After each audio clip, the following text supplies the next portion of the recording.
little bit. All right, here we go. This current plan kinda had city builders that were loaded to the brim with microtransactions up the ass. Now, So let me run a little bit more so I can go back to what he's talking about here. generate mad stacks of cash with very little effort, whether that be NFTs, entertaining blockchain ideas, or just going into the old world of mobile gaming. So I was watching this video earlier ago, right? And I decided to stream this video because I'm just chilling here. I'm just chilling here. Anyway, so basically, what he's basically saying about it's so easy to do this, right? But I want to tell you guys something real quick. I was trying to tell you guys this since yesterday, before I went to work. I want to tell you guys that this kind of practice was already existing in PC during 2008. All right, before mobile games became very prominent in the 2010 era, this been going on since around 2008. The game I played before that had this was Shia. The two biggest asshole companies before mobile game became a disgusting scumbag company era was Area Games and Nexon. Area Games and Nexon, and also before NC Soft, before they decided to change the morality because they know it ain't gonna work anymore. They was doing this way before. Area Games is way greedy. They don't give a crap about the quality of the game, and they don't give a crap about the freaking rotation. The only thing these companies care about, one thing: milk you dry and sack your dreams. That's all. That's all they care about. They don't care about none of that. Listen, two games I played before, right? I played Combat Arms and Shia. Shia was my first free-to-play online game I played before back in the year 2010. And this game was monetized to the ante. The game cost in order for you to play PvP in Shia, it costs you a lot of money. My guess is that back in the day, it cost you about $5,000 just to have one class get ready for PvP. $5,000 because most of those PvPers in Shia, they pay their way to progress through because the in-game enchantment in Shia will break your armor, and people cannot risk that. Along that too, also, if you have an ultimate mode character, which gives you bonus stats, but the risk of dying if you don't have a resurrection rune, you will pay more money. So, in order for you to play PvP, it costs you a res rune, and it costs you also you need to buy one of those protection enchantment lapises, and also the enchantment, and also the slot. The best in slot gems, which are the lapises, that increases your damage in the game. So in Shia, you're spending about I'll say about $500 a day just upgrading your character. Because in order for you to get to a level to get to 20 enchantment in Shia, for all your gears, from the headpiece to the bottom piece to the armwear to the chest piece to the shoe piece, it will cost you about $500 a piece. Because when you get to level 20 enchantment, it's gonna fail. The success rate will go down. True be told, true story, true fucking story. So basically, this right. If you wanna be a hardcore gamer and try to be best in all classes in Shia and get the best rating in PvP, it will cost you around. I'm gonna say if you do the correct build, if you do the correct build and put in the best in slot runes based on the class and it matches the class stat, you're spending about, I'll say about $20,000 to $30,000 for in whole for all classes. Shia is a blatant disgusting game, and during that time before World of Warcraft went in this whole new direction to milk you dry, Shia was way worse. Free-to-play games back in the day, under the ground, below World of Warcraft, were on the horizon. They was buried like a parasite in a shark's skin. They was buried under the game underground for a very long time. And the people who saw this bullshit were people who had no jobs yet, and we was playing Shia because we couldn't afford to pay for World of Warcraft. We thought, oh, this is okay. We can play Shia. It'd be fine, right? Here's the thing. I didn't spend no money in Shia. I spent no money in Shia. I was playing a game regularly. And the people who and the ones who helped me to get my gear better were my friends in Shia. They helped me get better my gear. But then it got robbed. So they helped me get my gear better in Shia. But here's the thing though. Here's the thing, right? Here's the thing. This you need to know too as well, right? In Shia, right? In Shia. If you do not buy one of those protection if you don't buy one of those protection runes that protects your gear from being stolen, guess what? Your gear is stolen. That's extra money. And you can only get that in the store.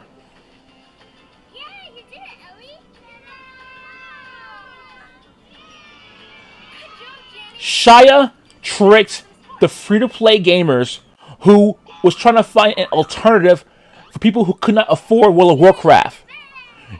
During that time, you're better off spending money on World of Warcraft. But here's the thing too also, World of Warcraft was too complicated. Shia was more simple than World of Warcraft and understandable. Which was a damn shame. But guess what? It's back in the day, that's a Korean game. They don't give a shit. They don't. But Blizzard is doing the same thing that Shia is doing. Let's continue the video. Now, there's plenty of companies that have mobile versions of a lot of their high-profile franchises out there. I like Shin Megami Tensei. There's also Shin Megami Tensei on a mobile device. And may I say... I've seen it. I haven't played it. Trust me, it's the same way too also. Don't play it. It's pretty decent. There's actually a lot of AAA games that are now cross-play across mobile devices and high-end console systems, like Genshin Impact. In fact, a lot of those big AAA games... Genshin Impact is actually fair to grind. Here's the thing, though. Genshin Impact knows what they're doing. Genshin Impact is for those incel people who have a nut problem, where they need a nut, so they spend money to get a chance to get one of those hot girls that comes out new. They need that anime weeboo yumminess. Okay, don't get me wrong. I love me a hot anime girl. I like watching anime.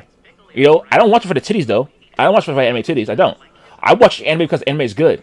Like, the story of anime is really good. They make you cry. They make you feel sorrow for the characters. I love watching anime because of the story content. It's way better than the West. Honestly, in my opinion, when it comes to like, you know, storytelling, anime does a way better job than telling stories than America does when they tell their own movies. And they know this. Like, America, like Hollywood America, they hate anime because anime is beating their ass at this shit, and they're getting just about it. Because they know damn well if they keep doing a better job at doing this more and more and more, you know what happens? Hollywood gets fired. You see on your computer or console device, or people streaming like Fortnite, like Apex Legends, like Call of Duty to an extent. You see, this is how they get you. This is how they get you. You see what I'm saying? This is how they get you. I said this before off stream. Guys, there is a difference between FPS mobile games and there's a difference between the mobile FPS games and RPG mobile games. FPS mobile games are hard to micromanage for companies to milk. The only way they can micromanage this, right, is to do the rinse system that Combat Arms did, but it failed. The reason why Combat Arms failed so bad because they add the rinse system in guns. Who rinsed guns? Who rinsed guns in a game? The rinse system, the rinse system in shooter games was a bad idea. It was a terrible idea because you have to grind, and they force you, they trick you. Now, Combat Arms does a lot. They try to trick you to spend money on on soldier skins, soldier armors, and all that. Combat. Listen. Basically, is this right? Call of Duty, Call of Duty, Apex, Fortnite. They're doing the opposite what Combat Arms failed to do. Okay. The thing is that Combat Arms supposed to have the ability to where the players have to grind to work on getting the vests, the bulletproof vest and the gears and all this kind of stuff, right? Now costumes and skins, I can understand that, but Combat Arms, what they did, they Minotaurs where they have like special agent classes, right? Which is fine. I was cool with the idea with special agent classes. That was a good idea. But the problem though is that they made it towards where the special agent class has specific perks, right? And you only can rent them. The rent system in shooter games was a bad freaking idea. I don't know why they did that. That was stupid. It was a stupid idea. I was actually against it. And Arena Games tried to copy what Combat Arms did and put it in Wolf Team. Why would you copy a shitty idea? You put in a rental gear system is a bad idea. Yeah, I am. You see, the thing is that when the thing, listen here, nephew, chill. Listen. The thing is that if you put a rental system, right, into a power play game and into an FPS game, you're gonna cause the FPS community to get pissed off.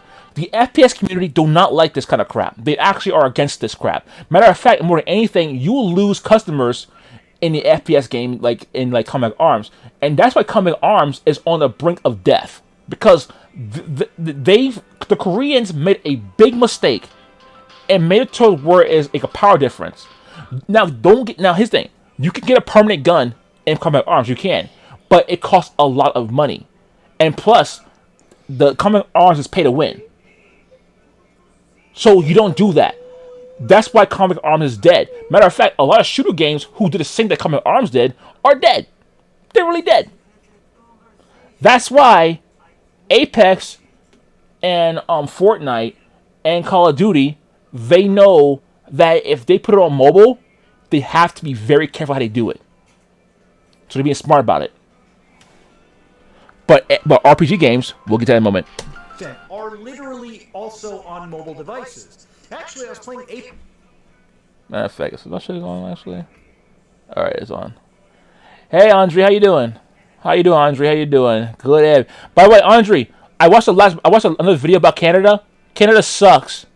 All right, that's all I say. I'm sorry, I say that. But how you doing? But yeah, your country sucks dick. Cause you know what I've read, I don't want to move there. I'm sorry. I'm staying in America. Fuck that shit. Okay, continue the video.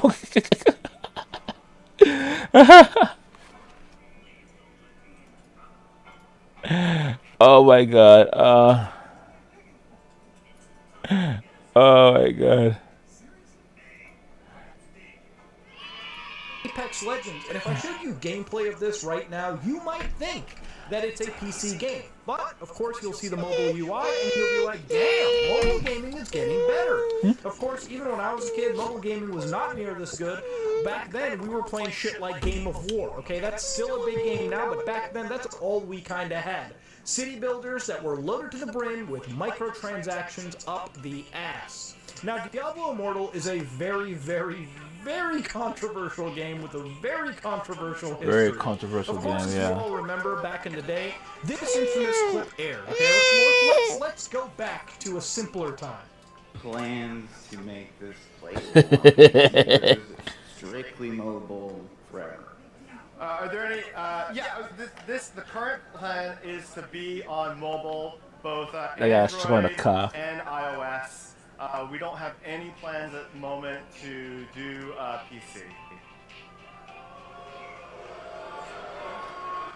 I love that face the guy just made. I love that face we had to see. What? That adorable face of I didn't failure. expect to get booed. Now, obviously, when you go to BlizzCon or you go to a lot of these conventions with diehard console and PC gamers, we don't want to hear that something in our favorite franchise is only on mobile devices. Obviously, there's a bit of a problem regarding that. Obviously, there's a bit of The reason why they're booing it because they know what's going to happen. All right. The reason why they're getting booed because. Hang on. I'm helping you. Relax. There you go. So guys, let me explain. Okay, I'm going to explain something real quick. Okay, here we go. Here we go. All right, here we go.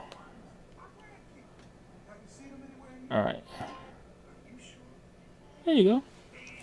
So guys, let me explain to you this, right? The reason why they're booing because they know what's going to happen. We all know what's going to happen. What's going to happen is that they know what's going to happen. They're going to milk the heck out of it. They're going to juice. They're going to juice your wallets out. They want to take the day you get a paycheck. They're going to juice your ass dry. They know it. Milking Diablo Immortal and putting some microtransactions in that game. That would be delicious. They love that smell of new money. Oh, it's like cocaine for them. I'm telling you, man. They know that the audience knows what's going to happen. It's like a pedophile seeing a freaking child in the street. That's how they are. That's how the companies are. They know what's going to happen. The stigma from the general gaming community, the hardcore gaming community, against the mobile side. Of course, this beautiful phrase was uttered. Let's listen to it. You guys not have phones? Yeah, you guys all have phones. Did you guys don't have not phones? Let's see here. There's a government phone that people get for free if money under their budget. There's also a smartphone that's available for about $149, the cheaper ones. And also, what else? You don't have on smartphones? Oh yeah, I think everyone does have smartphones. Let's see here. There's some cheap ones. There are ones that are decent price. There's ones that's like a little bit expensive. And there's ones that are over expensive. You guys don't have enough phones? Who don't have phones? What a dumb line. Is he trying to be funny about it? Hello? Tail? Where'd he go? He left without How do people still love Blizzard? Do you guys have phones? Of course we have phones, but if you told me that I also needed to get like a... Everyone has a freaking phone. Hell, my nephew has a tablet. Who don't have freaking phones? Who don't have a smart device?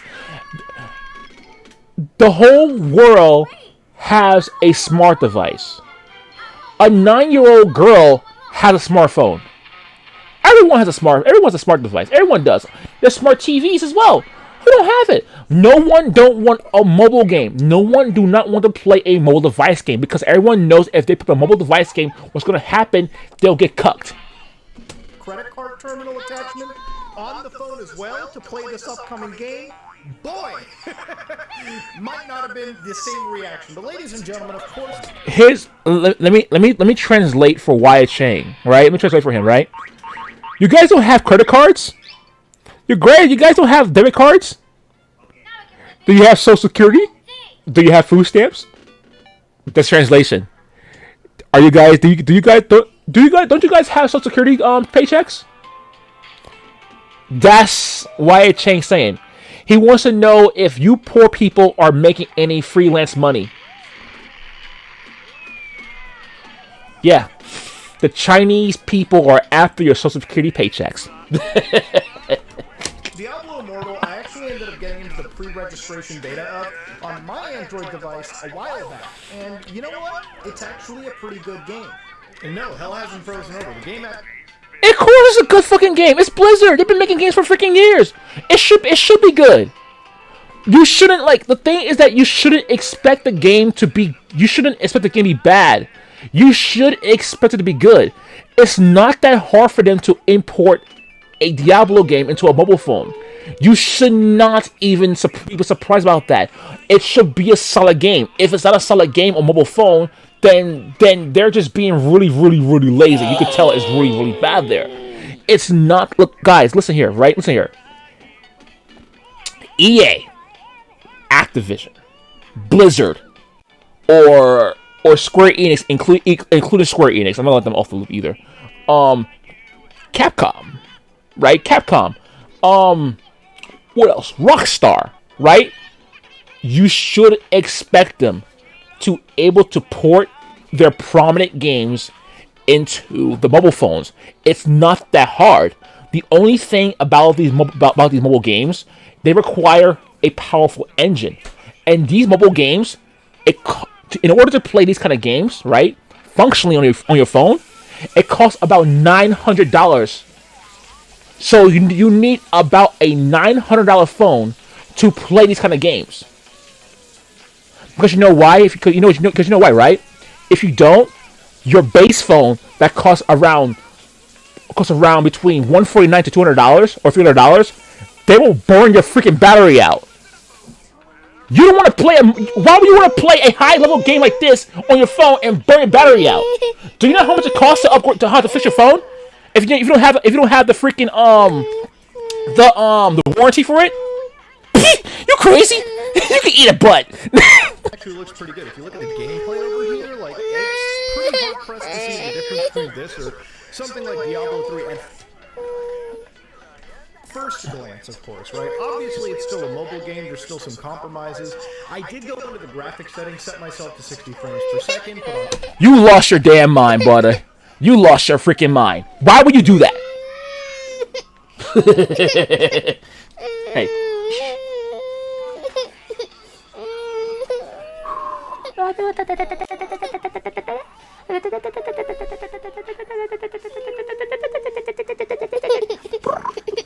Man, you hot. I'm hot too.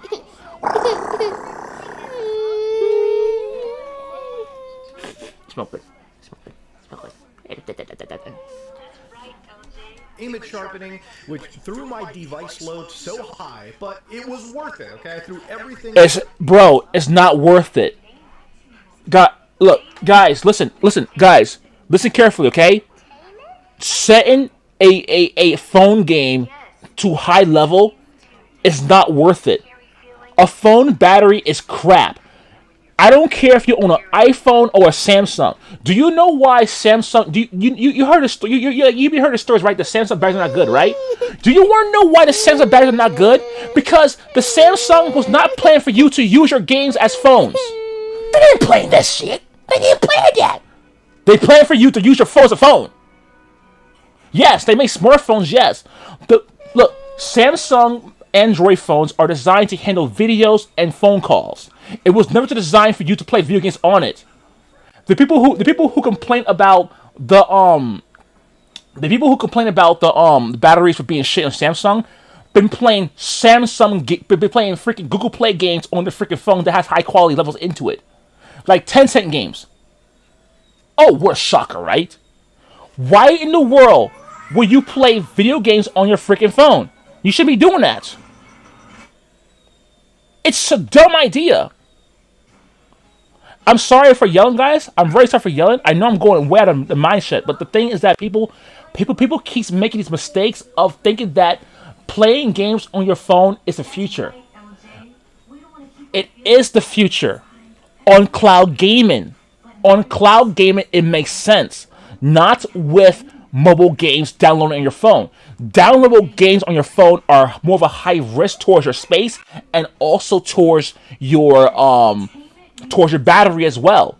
Because these mobile games eat up your battery like a monster. So you should not be relying on playing mobile games on your phone at all. You shouldn't be doing it. So what are we gonna do? Like, listen, guys. Hey, look.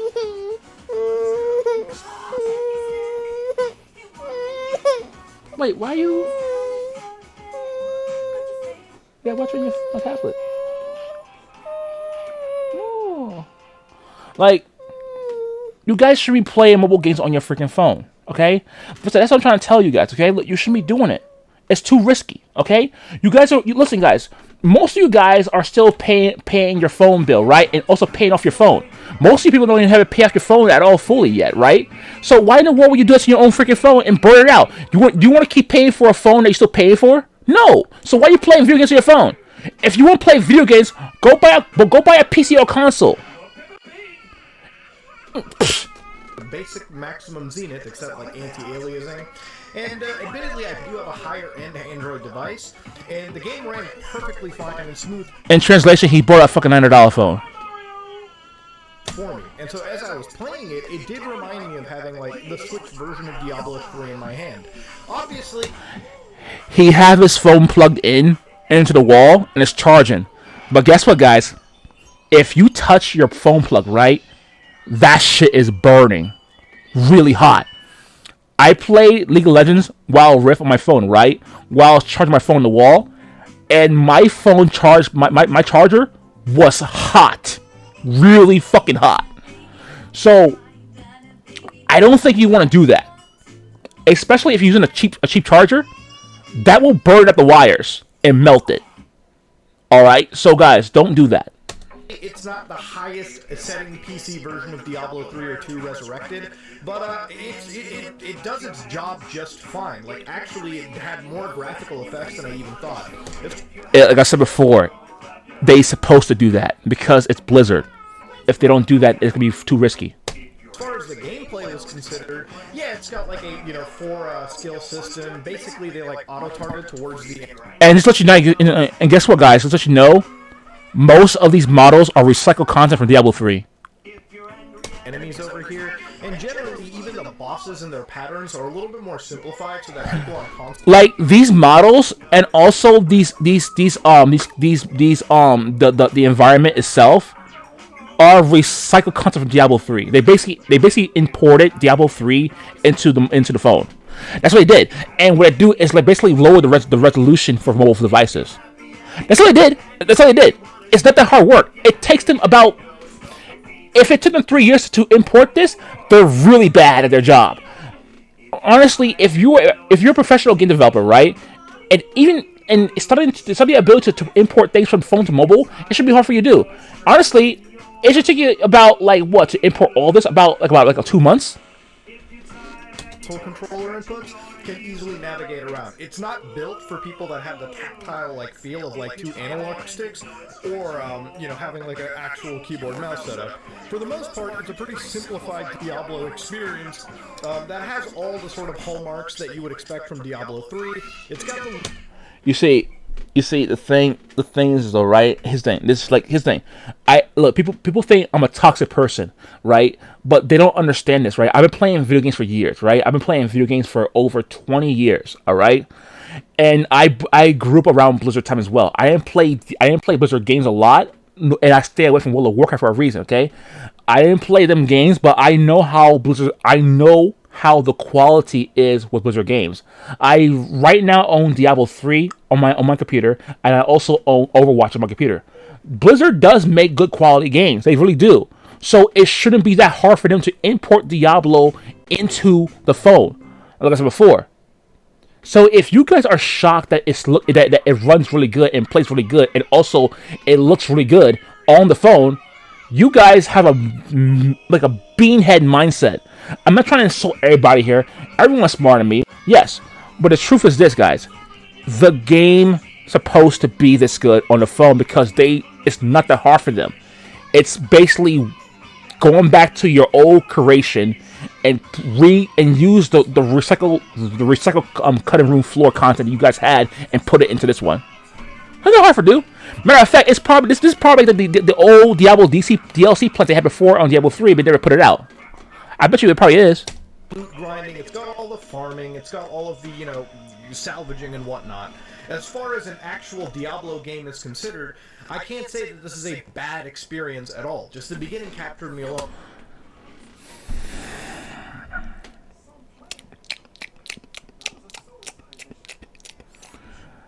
Gamers who are PC, right? Gamers who are a fan of Blizzard games, and you are very hype about playing a Blizzard Diablo mobile game experience, right?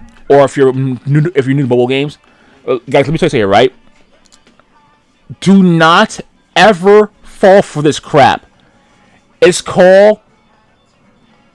basically called a bait and switch. Alright?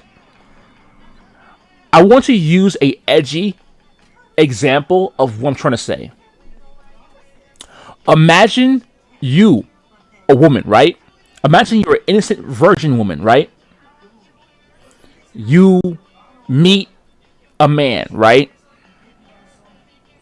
The man pretends to be genuine, right? Like he be genuine, right?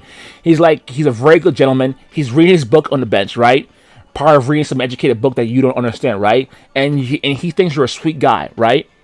He tell you his name is Bob, right? And you tell your name is Sarah, right? You guys go to Starbucks and have a good coffee and have a good chat, right? You find him funny, right? You guys start to have like, you know, a good connection with each other, right? You guys go on a few dates, right? You guys go on a few dates, right? You guys have a good connection. You guys feel like you guys get to know each other really well. You guys feel like you have a good bondship. You know, he's paying for your drinks, he's paying for your food, and you know you guys are exchanging gifts. You know, you give him, you pay him stuff, you buy him stuff, and he buys you stuff as well. Matter of fact, he probably buys you more stuff, right? And you may think, oh, and he starts saying, "I love you," and he said, "I love you too."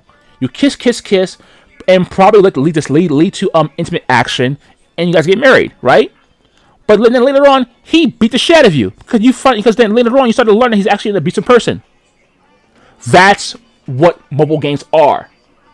They pretend they care about you on the first half, and then the second half of the part of it, they abuse you. They gatekeep you, betray your trust, harm your mind, abuse your brain. Because you try to cry to them, telling you that you hate this, but they don't listen to you because they're making more money out of your ass.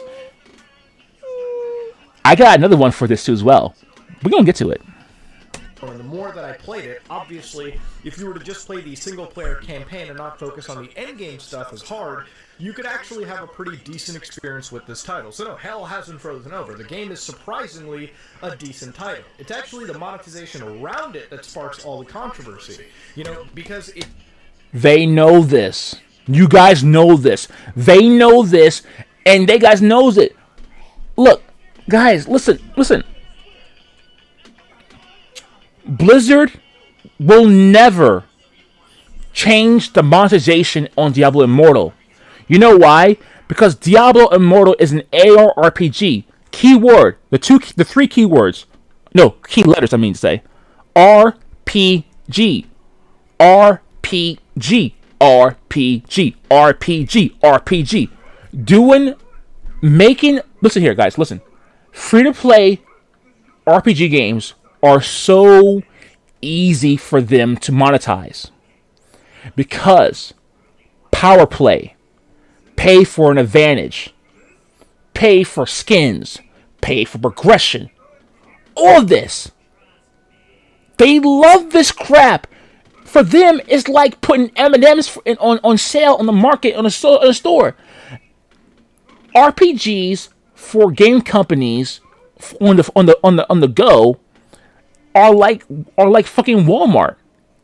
They will throw out they'll put out the gems, the enhancement gems for sale for about $20. Or you want a boost, right? To put a boost on the stack. Get your boost. Here,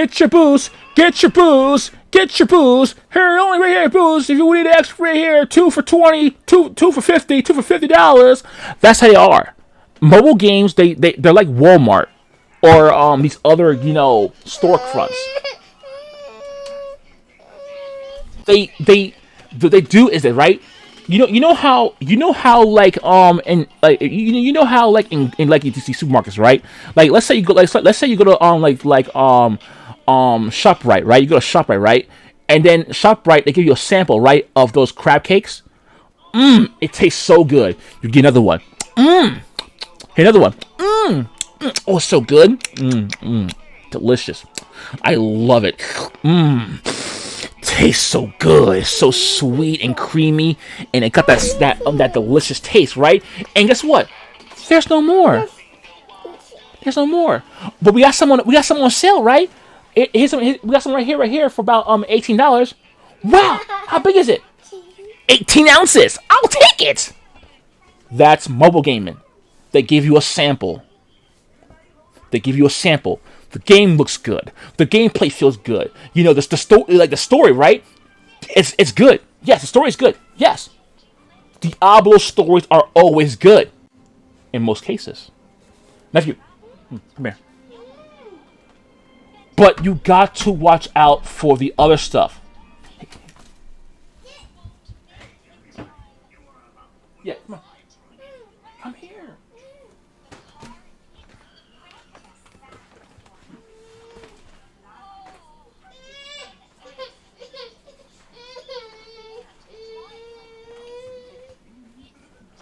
Don't. See what you're trying to be funny. Okay.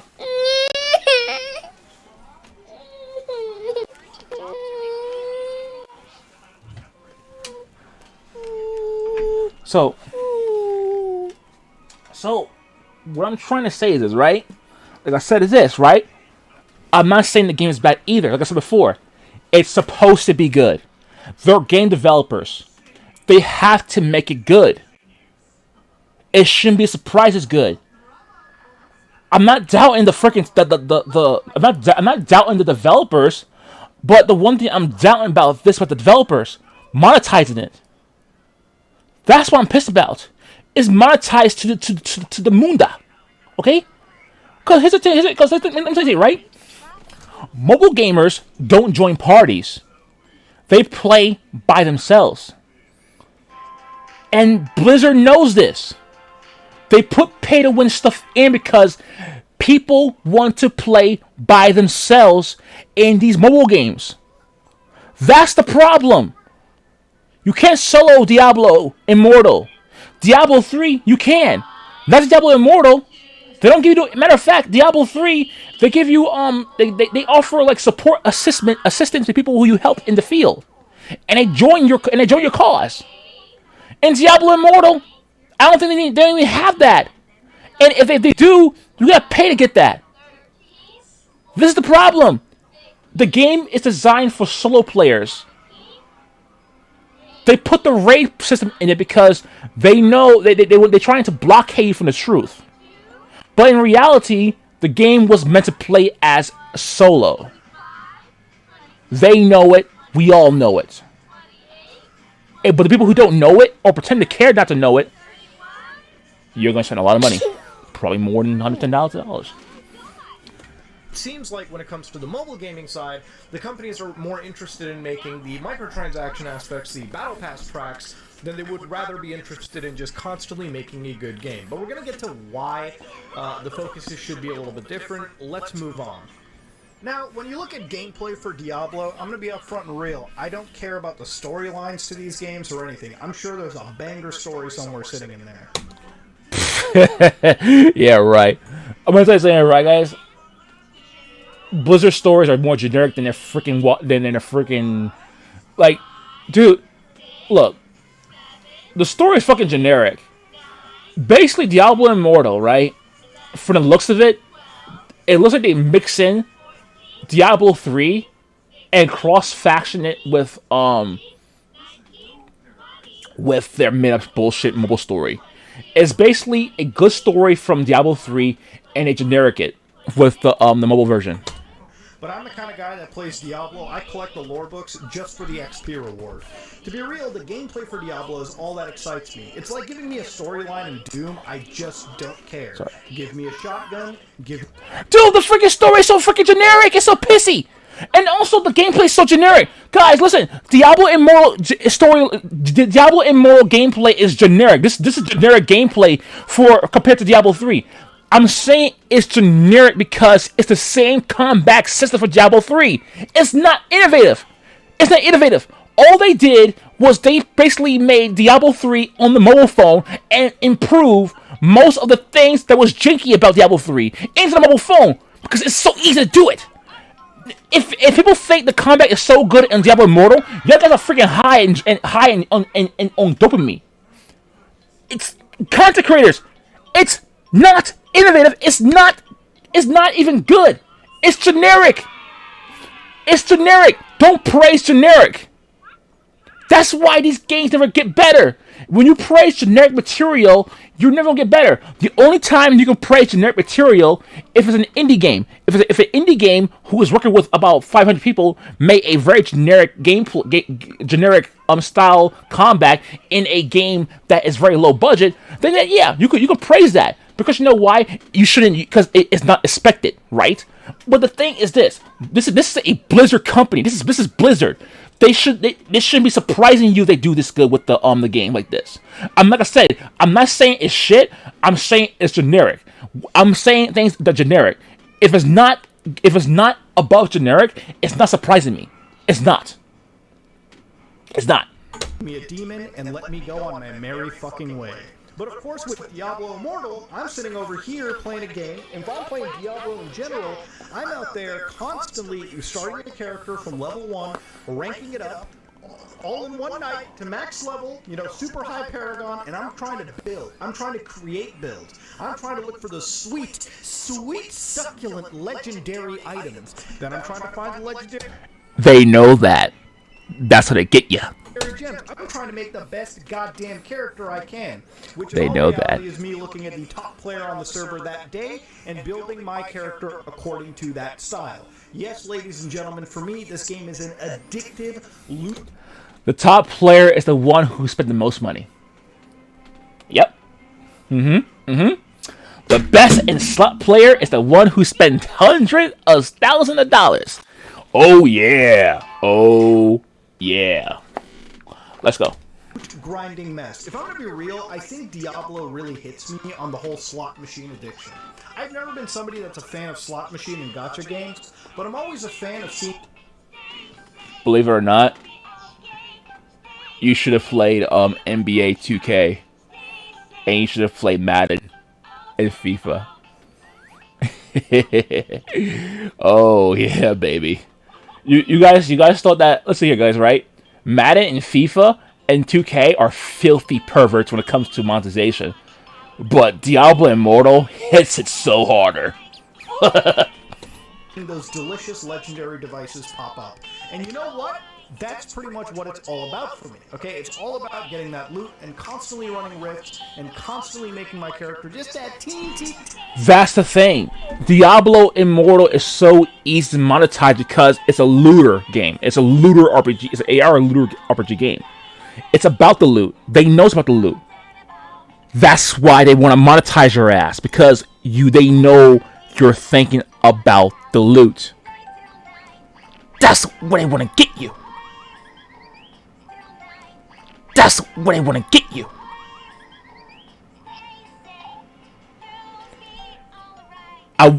God, if YouTube was not such a pussy, I would have freaking literally put a hentai video of a guy who tricks a high school girl into an alley to get fucked. That's how I want to prove my point about how bad this shit is. Yes. It's this whole shit here with Diablo Immortal is basically hentai. Trick a girl, high school girl. Hey, you like what you get? Come here. Cover your mouth and get on with business. Tiny bit stronger. Nothing gets me harder than looking at my damage percent going higher and higher and higher. For me, a good night is when I can raise my character's damage by like 200%. It makes me deliver 80 points of damage one night all the way to 80 million points of damage per hit. That's the addictive part of games like Diablo. I just love getting stronger, and I think the same could be really expected for most people. Now, the reason why Diablo Immortal was a little bit controversial is obviously it's been a while since Diablo 3 has touched upon to Diablo 4. We don't even have Diablo 4 really even on a close spectrum. So of course, because people quit, and also Blizzard fired some people who got accused from allegations. And also, people are leaving Blizzard because Blizzard has changed to a freaking frontal bullshit. And also, Blizzard has lost their prominent people there. So people who are supposed to work on Diablo 4 are not there. The ones who know the game plan for Diablo 4 and the roadmap for it are not there. That's why Diablo 4 has been a long time. most likely Diablo 4 will probably get delayed again to 2024. Probably. That's my theory. Or maybe late 2023. There's no one at like look. Blizzard does have have a good amount of staff, but the people who work at Blizzard, like here's the thing, there are a lot of people who works at Blizzard. They are okay. They're merged with Activision. Okay, but the thing is that these people who work in Blizzard does not understand the Blizzard games. They don't understand the World of Warcraft lore. Basically, Warcraft in general. They don't understand Warcraft.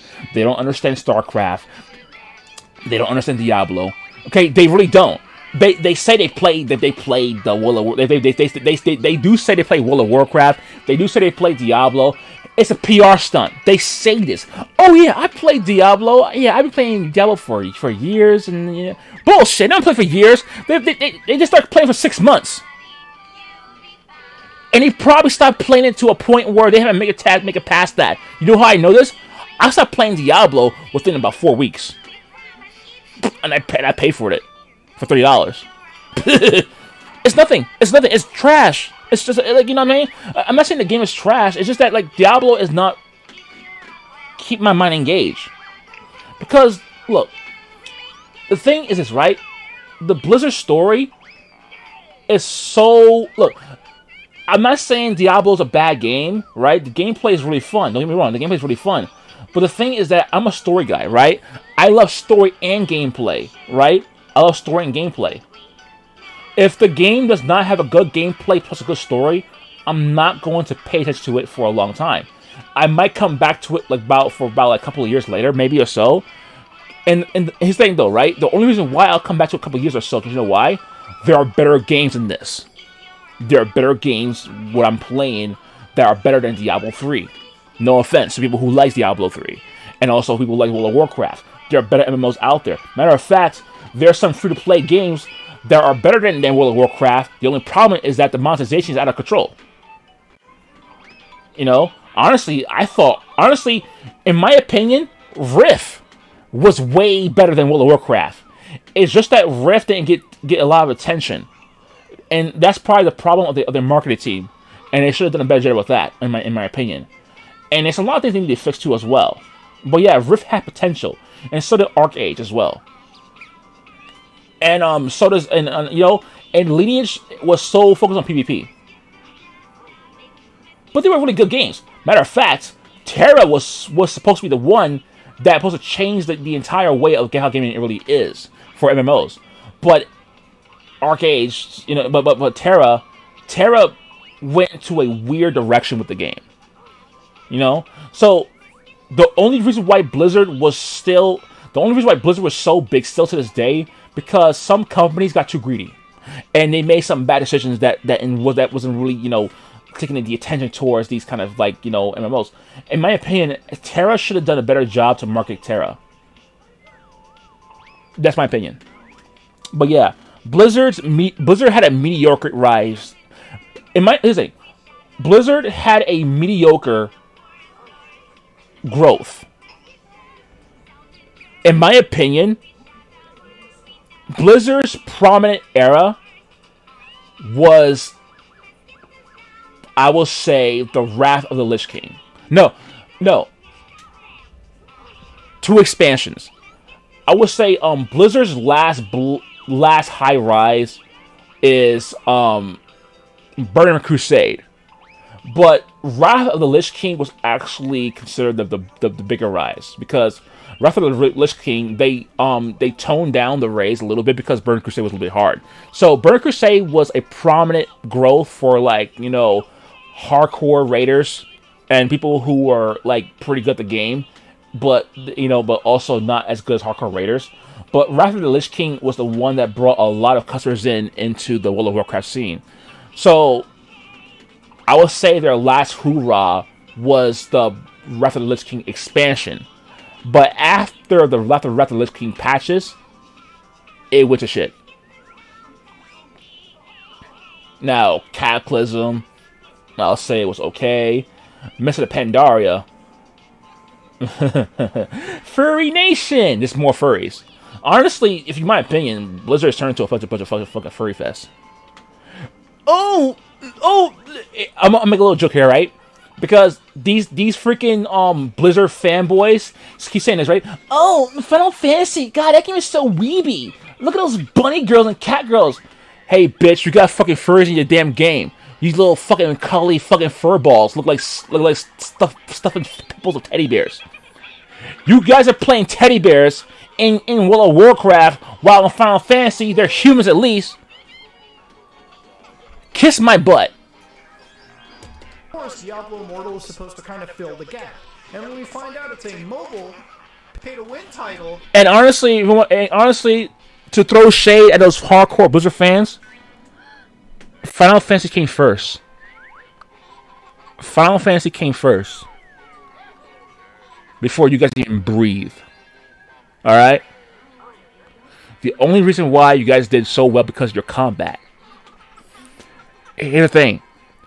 All Japan needs to do is to figure out your formula. Or what you do, right? And once Japan figures out your formula, they can take a piece of it and make it more better than what you did before. So, you guys... So Blizzard, basically, they made a better EverQuest with World of Warcraft. I mean, a better system, right? Now, Final Fantasy, right? Along with 11, you know, like Final Fantasy 11 existed, yeah, right? Fun game, yeah, right? Now, Final Fantasy couldn't figure out why World of Warcraft was doing so well, right? But guess what? They promoted a man who does play a lot of MMOs, right? You guys know what I'm talking about too as well. Naoki Yoshida, right?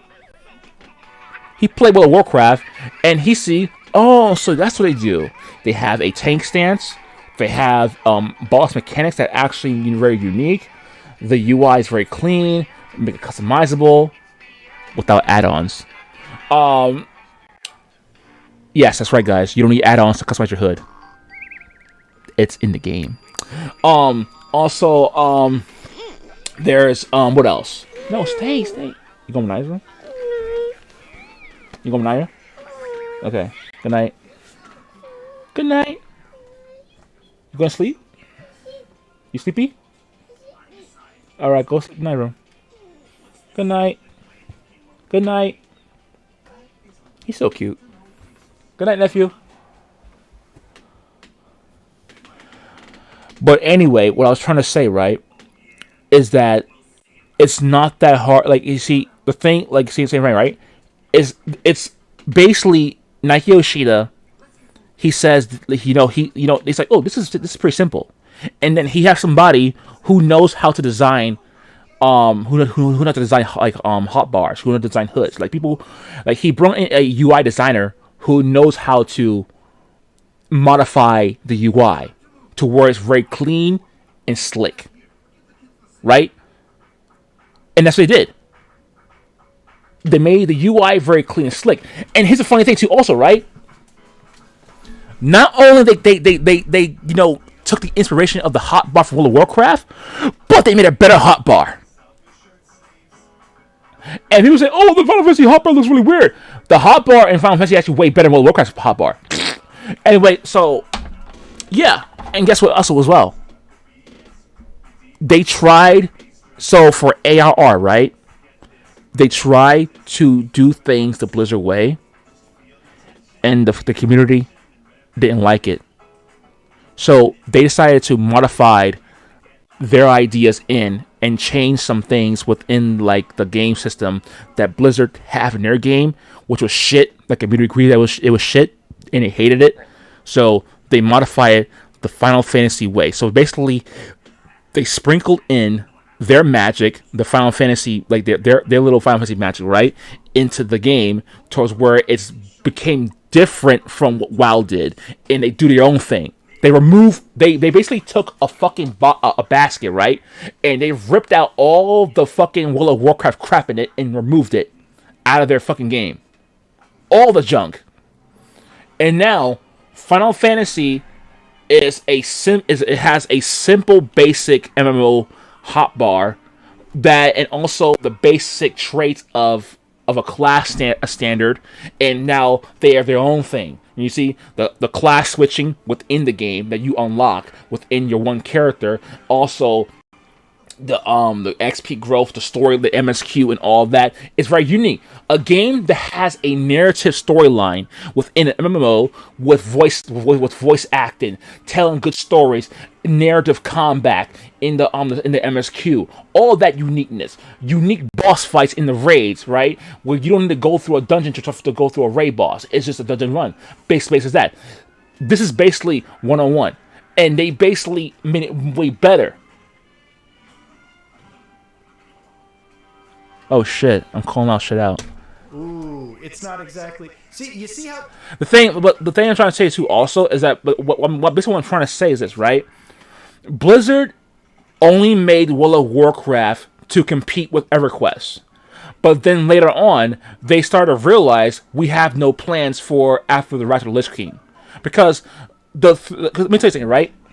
The World of Warcraft ended from when the game first came out to the Rise of the Lich King. That from that point on, the game was already over. They had no ongoing plans for the next story plans at all. They never did. From that point on, they was going to a different direction. Basically, they was planning a new direction with the game that was suck dick. that can cut a little bit deep. Imagine if tomorrow Rockstar Games announced Grand Theft Auto 6, but we're not going to release GTA 6 story mode for a while. We will, however, release Grand Theft Auto Online 2. Yeah, I don't think that would go over too well. But bro, you're too late. They brought out the Grand Theft Auto trilogy. They technically kind of did the same thing with Diablo Immortal did, but it's kind of like more of like a functioning issue when they did it. So technically, they kind of did it, but yeah, you know, they kind of did.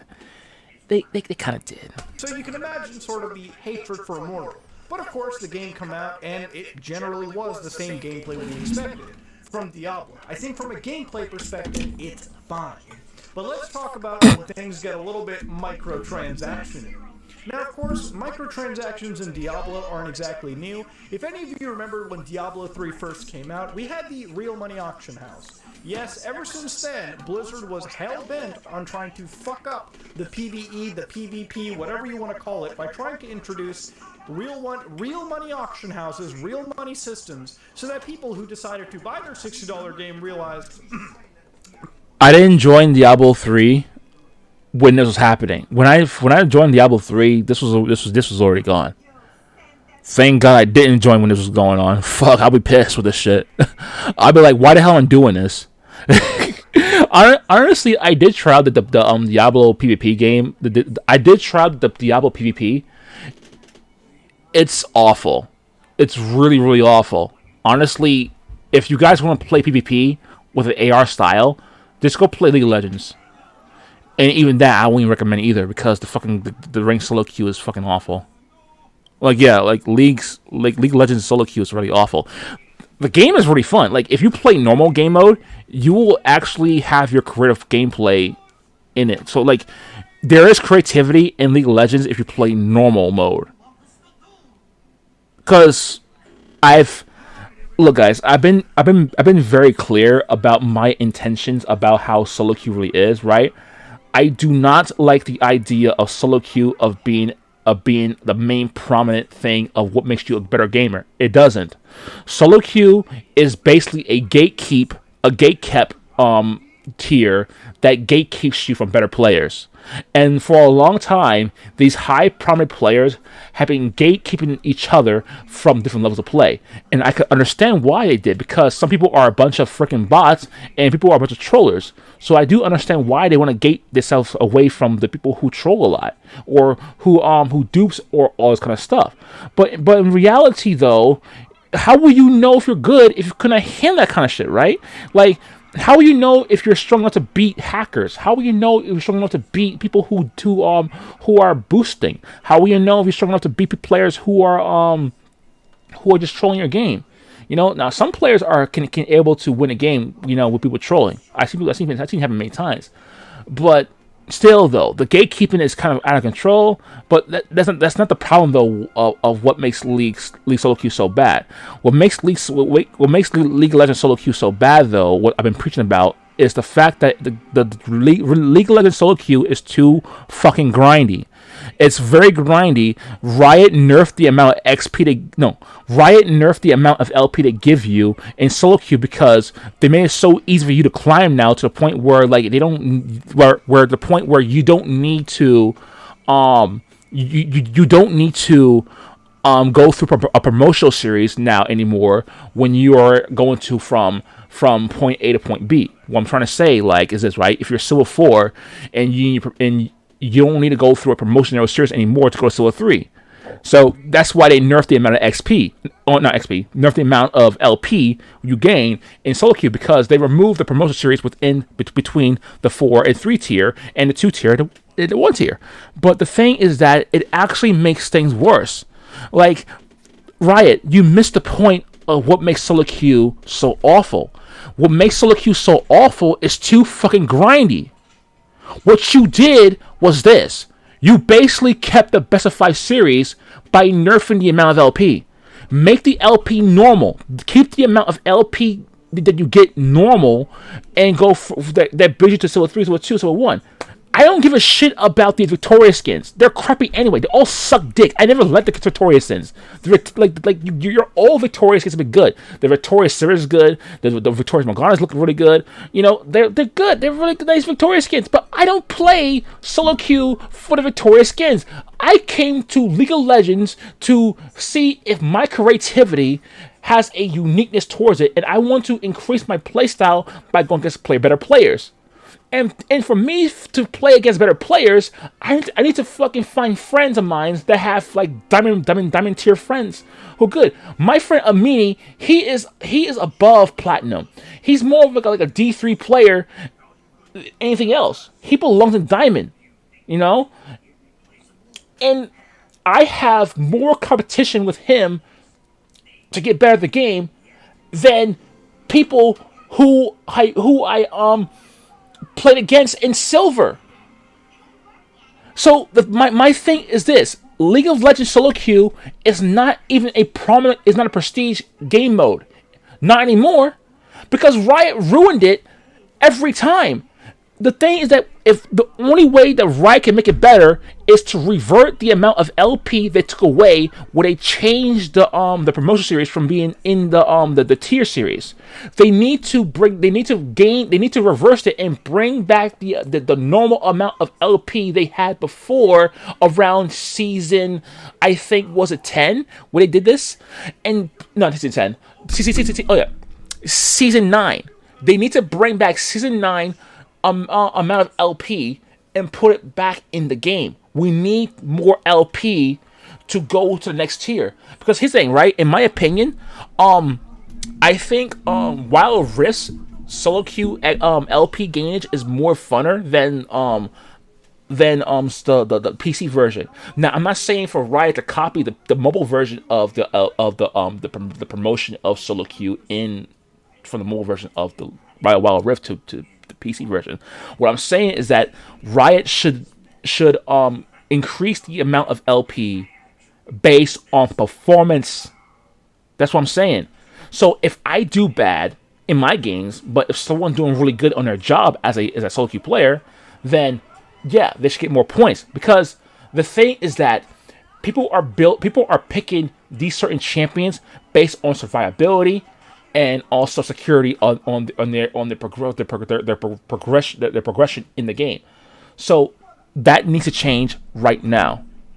That's what I'm saying, okay? But anyway, back to Diablo though. Yeah, if I play this shit in Diablo on PvP, I will lose my fucking mind. Maybe I don't want to play my $60 game. Maybe if I could just pay myself to the end of my $60 game, that's all I'd ever want. And you know what? Something like that is sort of showing up in Diablo Immortal. Now, from my understanding and from the amount I've played, oh, yeah, the world's fucked, definitely. Really tempted to go buy anything in the game. But that's not denying the fact that the game is heavily pushing me to buy shit. For instance, after completing the first little like tutorial of the game, I was, pestered with a little like $1 item I could buy that supposedly had 800% That's how they fucking get you. value. Whoa, 800%? If the 60 orbs cost 139, 60 orbs. 60 orbs. Piss. That's piss money. 60 orbs. The fuck is this shit? What?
Let's watch more of it. Let's get further. I'll pause and stop pressing later on. here, right? And then you go to the currency, and the 60 orbs also cost 139 here.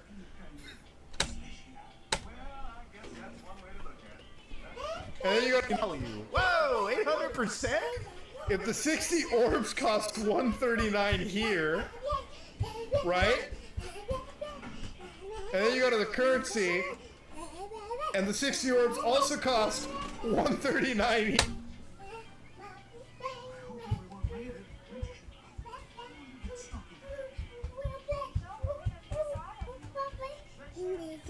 What the F?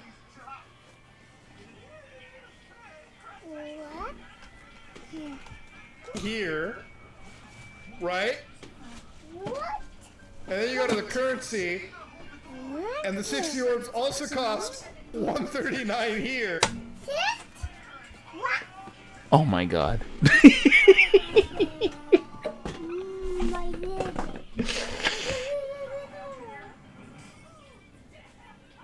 Oh my god.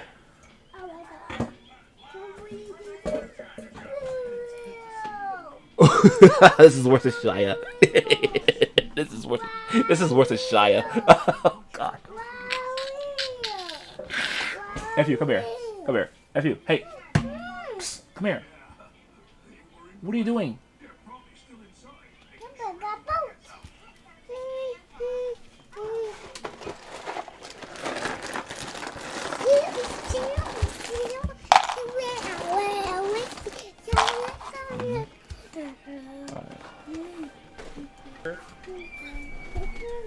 Oh my fucking God. Wait.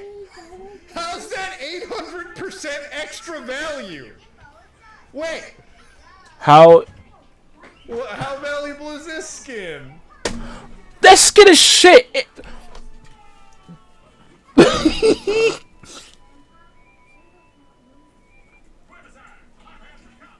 This shit looks like a Fortnite skin that it give you for free.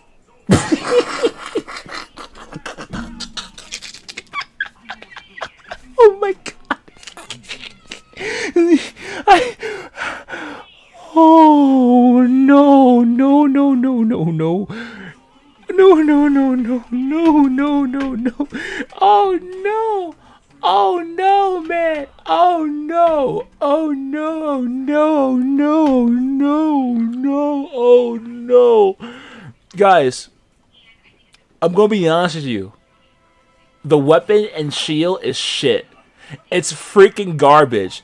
This garbage skin, Fortnite would have made it for free to get in the battle pass, or for a returning customer, for free. They will literally make this shit for free.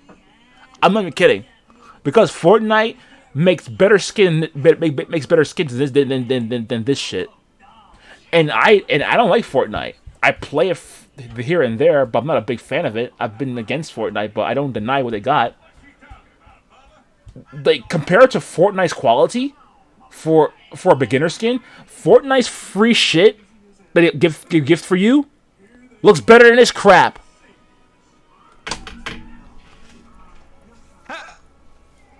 I mean,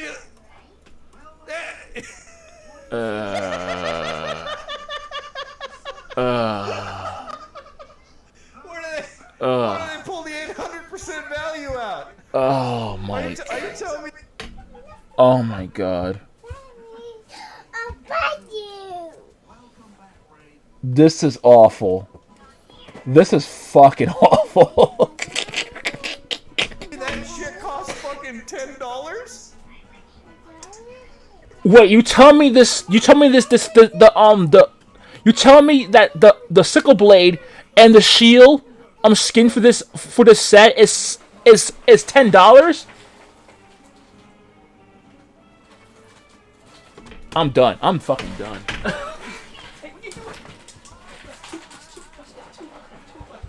That's too much. That's too much. You never eat all this. Pick it up. Pick it up. Pick it up. Pick it up. Pick it up. Actually, no. Don't pick it up.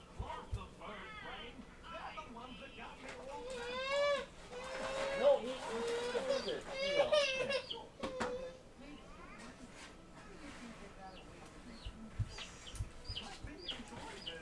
We gotta put it in the box. Put it in the box.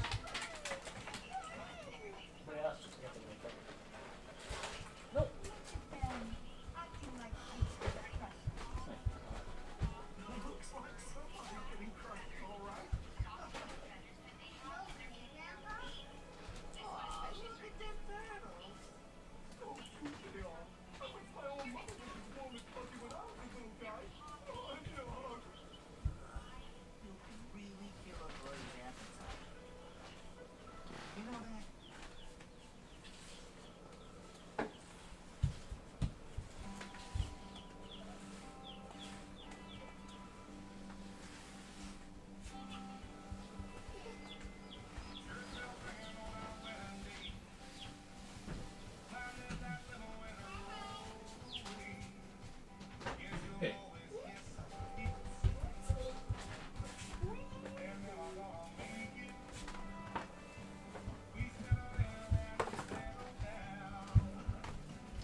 Guys, I went to mall for a little bit.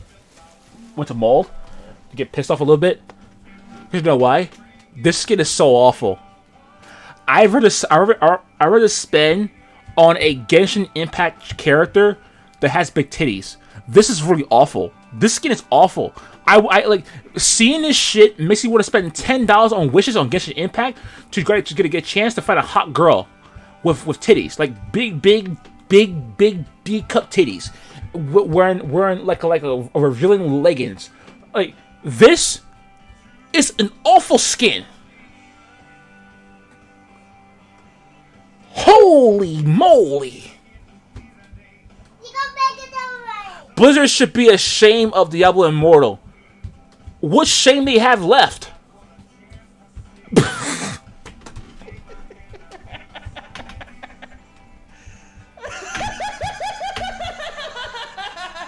Bro. But of course, that's just one 800% value item. There's plenty of options where the game will tell you, hey, I'm in the same mindset right now with this shit. I didn't know it would be this bad. Like, I didn't even see the skin. I was watching about the controversies. I did. The chicks are gone. I didn't know it'll cost this fucking much. This is so... Not this much. I mean, I didn't know that they will sell a $10 skin and make it as a big deal. So you telling me that's a $10... So you tell me that's a $10 skin on a $1.89 bundle. Fuck my nuts, man. Fuck off that shit.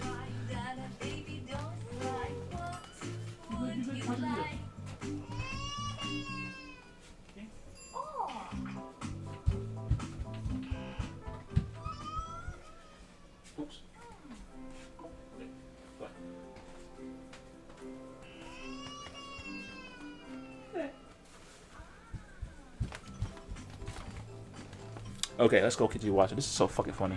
hey, you want to buy this for $4? That's a 500% value. Where are we getting these like value percentages out of? I don't know who's at. It's not even a fucking 500% value. A 500% value is $100. What? It's $1.89. How that? Where the fuck they? Listen, look.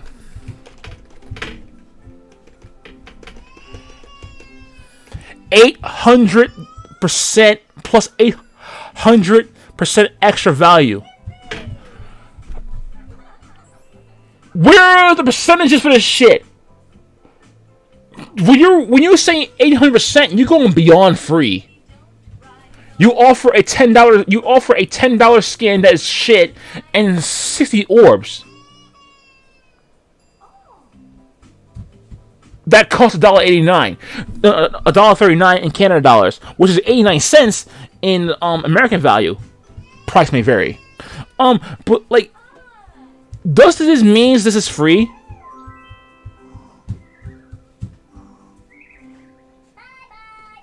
Oh god. Oh my fucking god. Not only they trying to scam you, they don't know how to do math. Okay, let's go. Let's go. Let's fucking go before I get an aneurysm. Skin. I mean, I want. why do they pull the 800% value out? Are you telling me that shit costs fucking $10?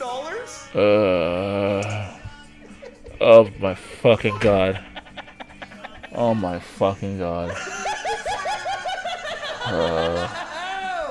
But of course, that's just one 800% value item. There's plenty of options where the game will tell you, hey, you want to buy this for $4? That's a 500% value. We're getting these like, value percentages out of 500% value for yourself for $4.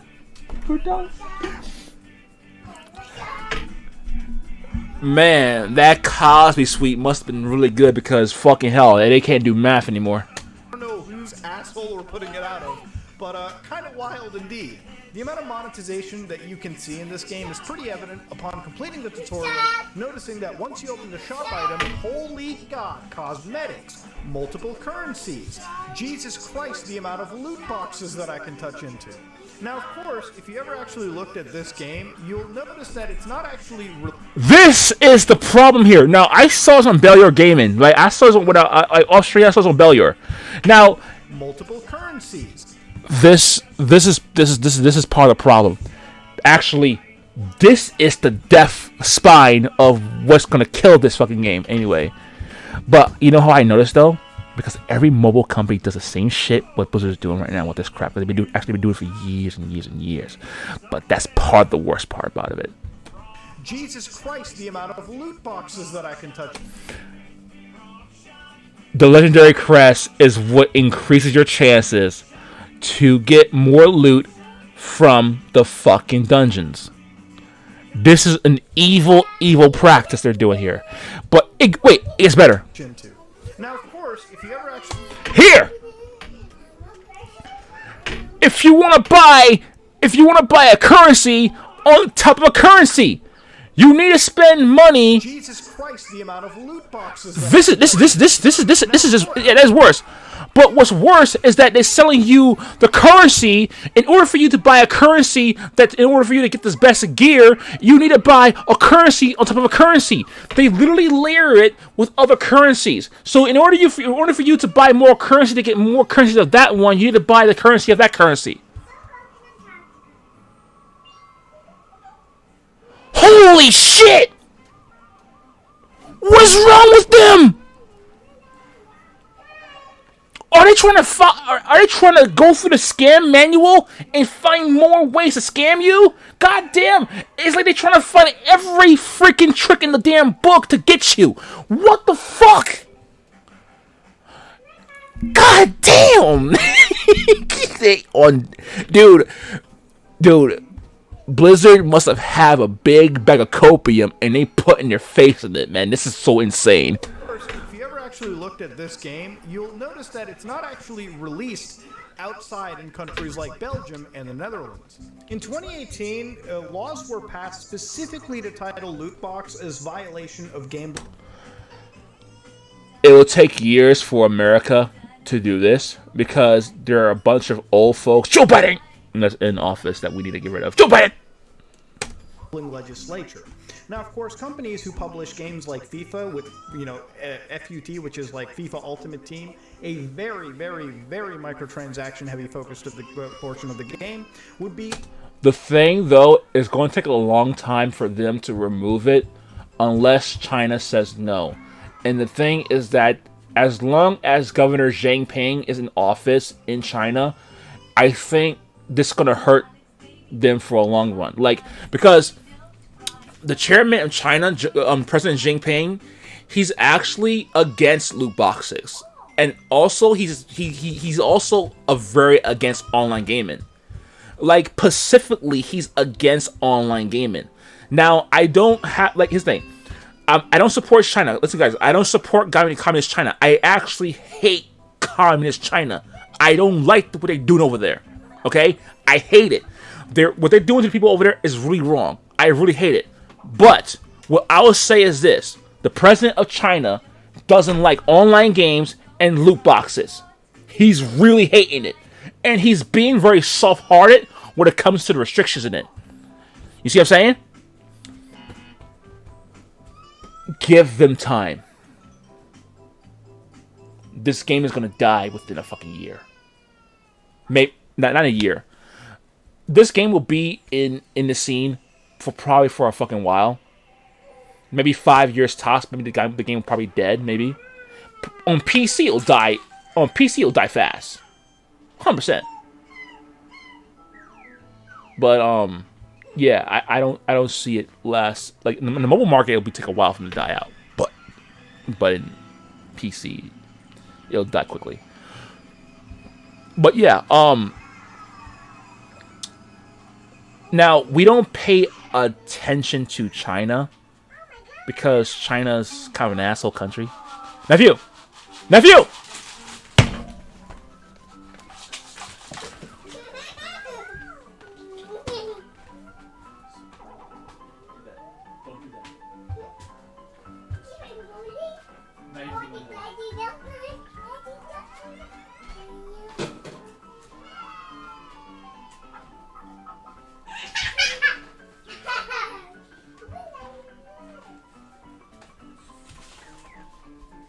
Nephew, go to bed.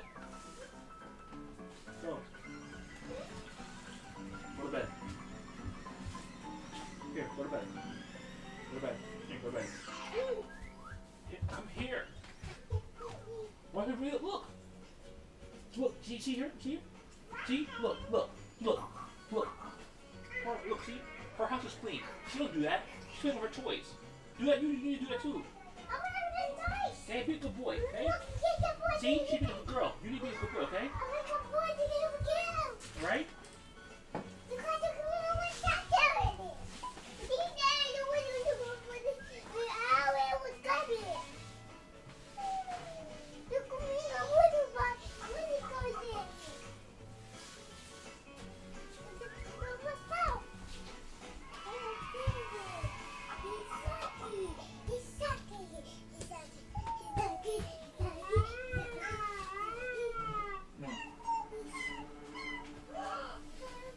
Move. Watch your video. Hey, come here. No. What are you doing? Oh my god. Where am I at with this? Here we go, right here. I'm gonna get this point. Okay. Sorry, guys. This is a bottle, right?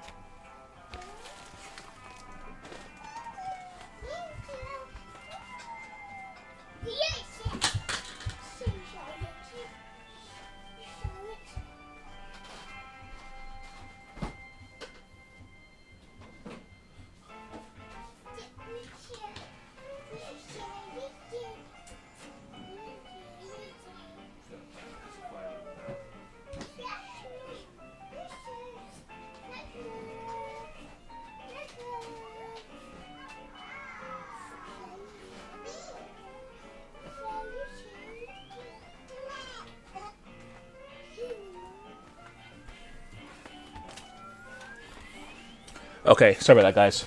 But yeah, my point is this, though, right? Communist, like, even like fucking the Chinese president, he see what's going on with the loot boxes.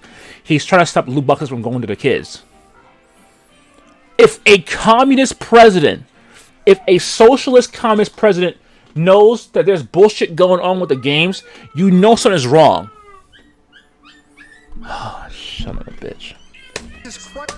Yeah, I'm talking about the monetization part about it, not the fucking other shit. The other shit he's wrong about, but yeah, the monetization part, he's 100% right about it. The amount of loot boxes that I can touch into.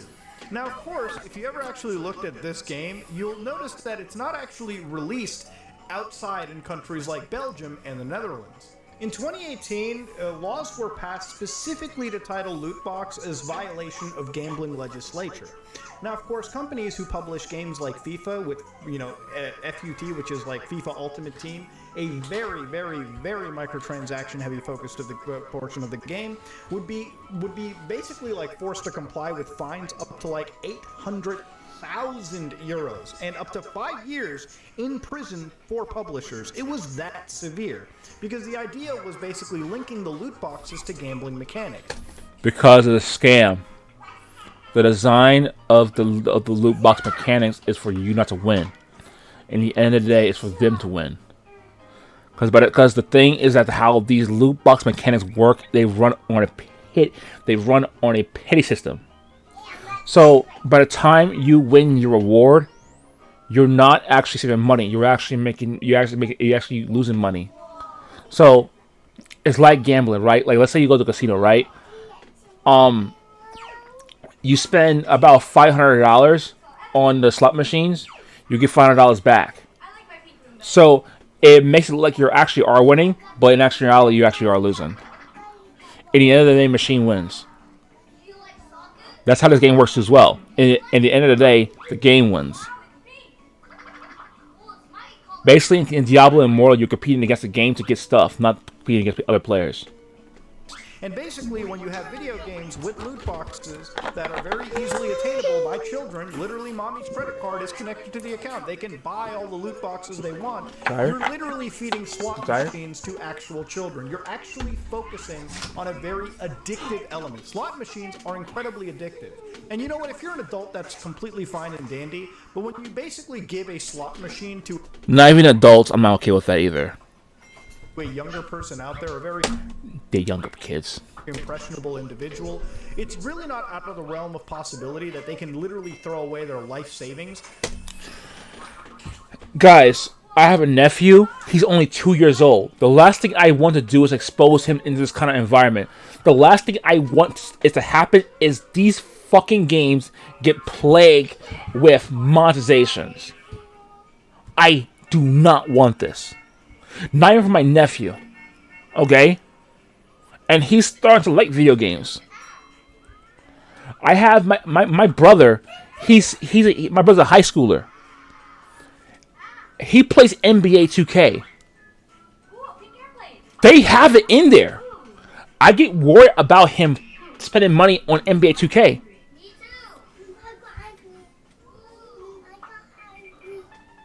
I do not want video games to have monetization when you already pay for it. Matter of fact, in my opinion, the reason why these games are free to play because you're going to be continuing spending more money. That's the thing.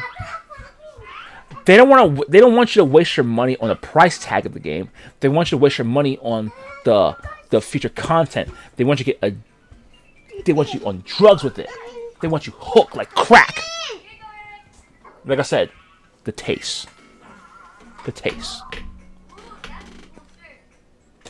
Over the course of a few days even, just gambling and unlocking loot boxes. It's a very addictive practice, and I unfortunately even have fallen into practices for it. I literally would unlock some of these cases in games like CSGO. CSGO ain't nothing, dude. Where I played was worse. S4 League was my favorite game for free to play, and when Area Games bought it, I was buying fucking costumes for it. The only reason why I was spending money on S4 League, I spend about $80 on S4 League, and the only reason why I spend $80 on it, I want the costumes. But the costumes has power up stats though, and it had a loot box system too as well. Oh my god, S4 League died for this. Area games. Oh, fucking weird games, dude. Alright, let's continue. And lo and behold, I'd spend up to like $30, $40 years ago. I've only done this like a few times in my life, but there's definitely an era of guilt I feel just by doing it. Now, obviously, when you play a fucking mobile game, let's be real about it, they're literally designed for you to throw away your money into, okay? They're literally designed to charge your credit card constantly. And Diablo Immortal might be one of the most guiltiest games when it comes to that regard. Now, ignore the fact that the gameplay is pretty decent, okay? The idea when you release a free-to-play game, and this is why this is bad game design. Because at the end of the day, it's not about making a good game. Think about it like this. When you play a mobile game like Diablo Immortal, most hardcore gamers who are there, most of the Diablo fans as far as I know, are going to play this game, they're going to enjoy it, they're going to hit that free-to-play wall, that pay-to-win wall, if you will. Yep. Where two things are going to happen. The PvP is going to get absolutely impossible because you're... It's going to happen. It's going to fucking happen. And it's probably happening right now. It's going to happen. PvP is paid wall gated. And you're probably going to spend about 50 grand on it. Maybe more. You're competing against people that are putting in thousands of dollars into the game to get stronger than you. That's going to make a difference. Then you're going to run across, at some point, a pay-to-win wall regarding the AI, where the game is going to get so difficult that you either grind for hours upon hours, days upon days, weeks upon weeks, months upon months, in order to get stronger. Or you can pay like $15, $20 to get stronger, to basically... Not even $20 is enough to get you stronger. Asmongold almost died in Diablo. If he wasn't good enough, he probably would have died. Just having that fucking booster pack and that battle pass he had, he probably would have been fucked over. He almost died with a fucking. He almost died spending about fucking $500. Go over that month-long grinding hump, if you will, right? So, of course, you are going to reach that wall. And I think most people who are playing the game are probably going to stop, unless you enjoy the gameplay so much that you consider... The ones who are going to stop are the ones who have kids. The ones who are not going to stop are the ones who don't have kids. That's just it. Because the thing is that if you're a single person, if you're a single father or a single parent, or if you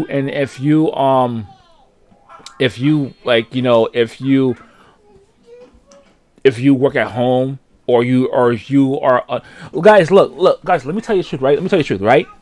These games are designed for rich folks, right? Let's be honest, it is true. It's designed for rich folks, right? Like probably a fucking like the whole meme about the Saudi prince. Look, I'm gonna be honest with you, right? The people who are gonna spend a lot of money on Diablo Immortal are most people who are under Social Security.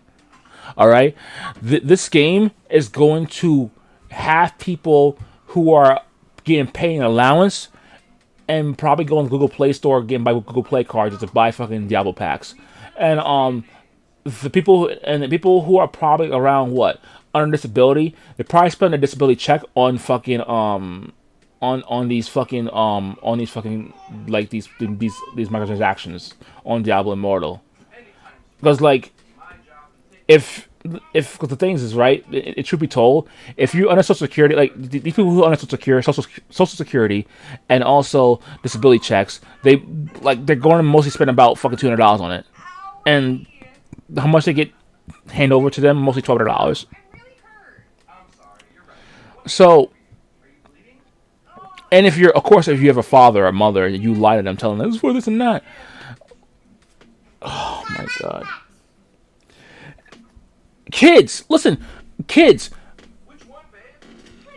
The money that you spend on Diablo Immortal, your mom and dad could buy you a fucking PC. A better PC.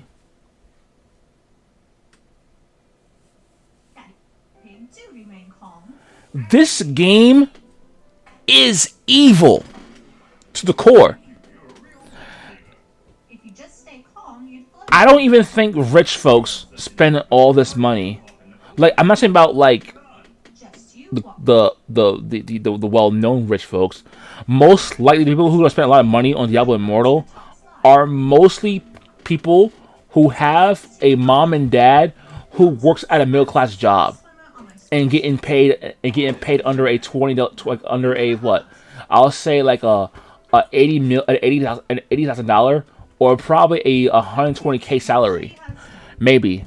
I don't know how, you know what I mean. So, and then amongst that $120,000 salary, they probably now making probably what $25K a year because their son took about over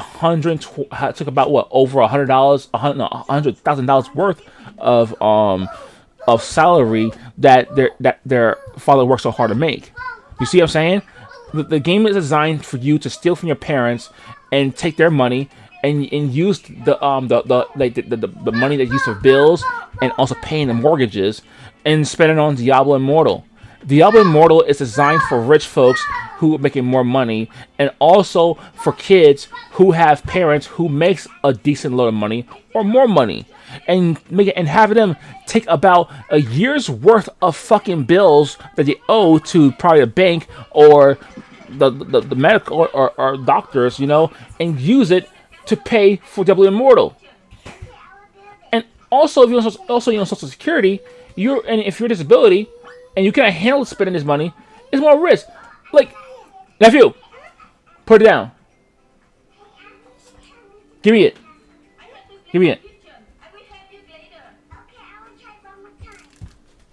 Go. What the fuck did they buy this for?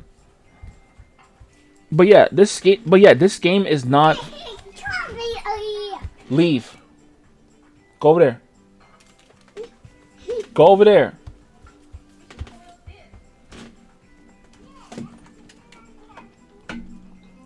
But yeah, this game this game is not for.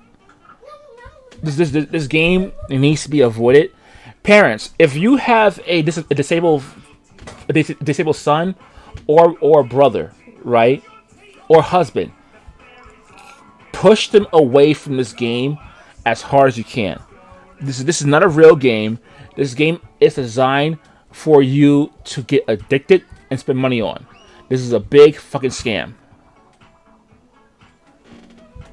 Yeah, maybe I'll throw them 15, 20 bucks every once in a while. You'll get those kind of people, but that's not the audience games like this cater for. They cater for those people that psychologically fall into the trap of basically pumping in Mentally disabled people. Mentally disabled people. Hundreds upon hundreds of dollars. And then you obviously want to attract the largest whales to these entire games. The whales are what keep these games going. Remember, most people are not going to spend $1 on a game like this. But if you can get the 1% of your player base to pay $300, $1,000, $10,000, then you're in the money, because that's how most of these games succeed. It's really the top 1% of the player base that keeps funneling in a massive amount of cash just to stay at the top. I don't even think most of these people are necessarily even gamers. They're just people that want to have a high-ranking character on a game like this. It's a form of status symbol, if you will. You'll find this on plenty of MMO games, plenty of multiplayer titles, of people just constantly being whales and putting money. Not in Final Fantasy. If you play Final Fantasy 14, you won't see that. The only time you will see someone with a high ranking title is when they complete an ultimate and they get the shield or the weapon from it. But yeah, you won't see some Final Fantasy. Final Fantasy, you will less likely see this. The only time you see some shit like this in Final Fantasy is when they complete an ultimate, which is one of the most challenging modes to play for rating in the game. But yes, you will see them. But yeah, that's about it. But yeah, in Final Fantasy, everyone is an equal level. You wouldn't see this shit in there. You'll see it mostly in fucking World of Warcraft, though. Into a game just to stand out above the average rest. Now, of course, with a game like Diablo Immortal, there's so many elements of microtransactions into it. You've got loot boxes, you've got the cosmetics, you've got multiple premium currencies. Then you also have to factor in the fact that you've got multiple battle passes, if you will, too. You got the regular battle pass, but you got the collector's battle pass. Whoa! Wait, does it have more tiers? No fucking way, dude. Wait, what? That is sick! Wait, what? No. Hold up! Wait, does it have... You got the collector's battle pass! Whoa! Wait, does it have more tiers? No fucking way, dude. That is sick! It's not just a free track, oh it's a my pay god. Track, and then I believe a collector pay track as well. It's actually to the point where the monetization in this game is so heavy that it... Whoa! Oh, fuck off!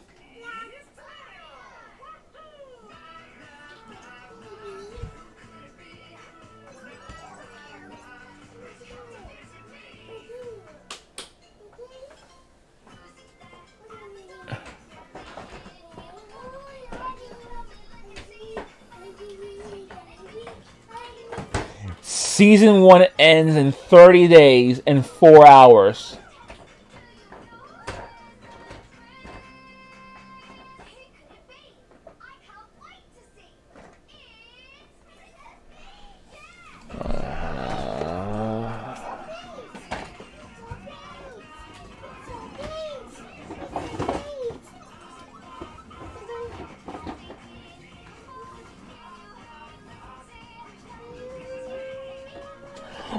What the fuck is wrong with this game?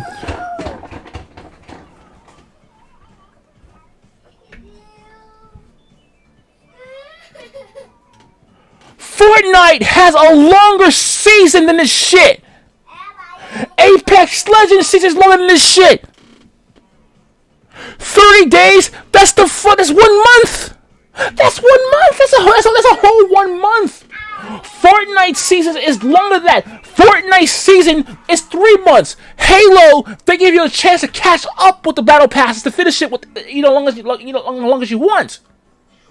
Fucking hell!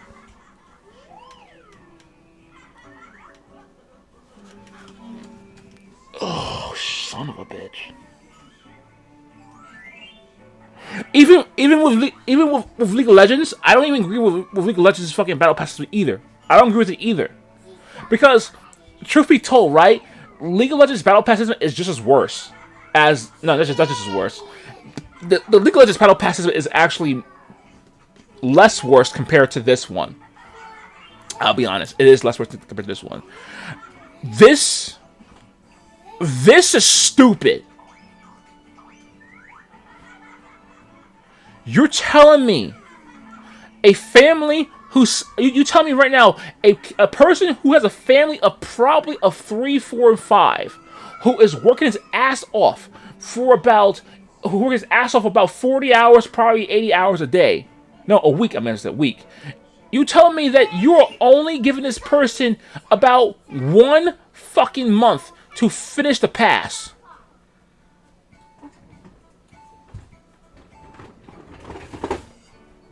But wait, we'll catch you up to rank 14.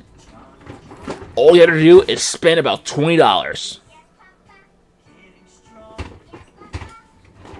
Fuck you. Blizzard, fuck you. Alright? Fuck you. Wait, does it have more tiers? No fucking way. It's not just a free track, it's a paid track, and then I believe a collector paid track as well. It's actually to the point where the monetization in this game is so heavy that even after you complete certain gameplay loops into it, gameplay elements, they'll always be there to tell you, hey, you want to spend money, you want to buy this for $1.50, $5 just to get a 400-500% value. By throwing those numbers, and remember, when it comes to Fortnite gives you a free battle pass if you pay for the crew the crew subscription, which is basically like Amazon Prime.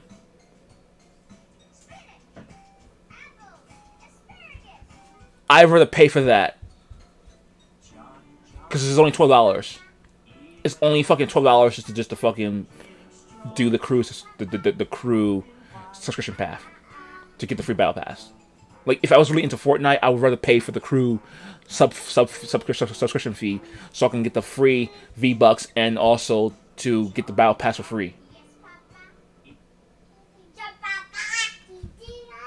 And you get a free skin for $12. This game is charging you $20 a skip a battle pass tier.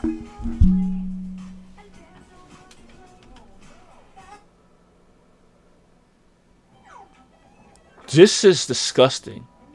This is very fucking disgusting. It's perverted.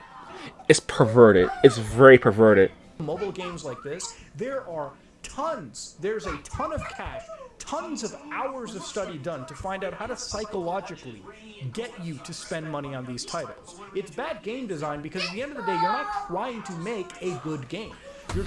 It's not bad game design. The game was generic.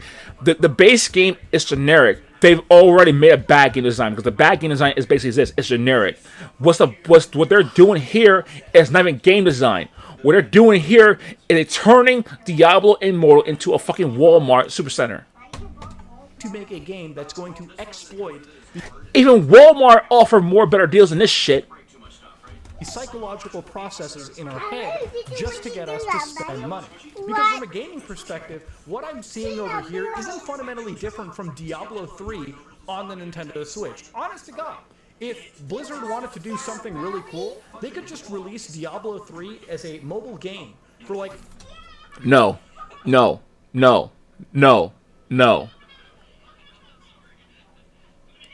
Dude, I get your point, bro. But what they will do, they will modify it. They will modify it towards where it's free to play on the phone and do the same thing they're doing to Diablo Immortal with Diablo 3. So no, it's not going to work. They'll do the same thing again. $40 with this kind of a control setup, and I would buy it. The ability for me to play Diablo 3 on my PC and then cross-save it and play it on my actual mobile device is pretty awesome. If I could do that, I'd be one. They won't do it. They won't do it.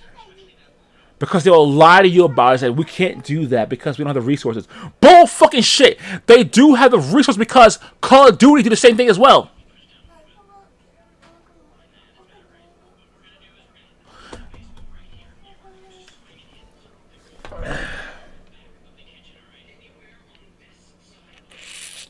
Guys, let me tell you something here. Let me tell you something really important, right?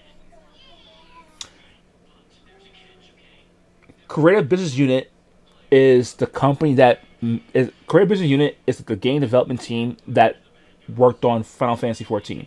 Not worked on, they still work on it. They work on Final Fantasy 14. Do you know, right? If you want to play Final Fantasy 14 on your PS5, you can migrate your account to Final Fantasy 14 on the PS5, right? They allow you to migrate your account on the PS5 version because your Final Fantasy account is actually a Square Enix account. You just gotta rebuy the game though, sadly. But at least your account is good.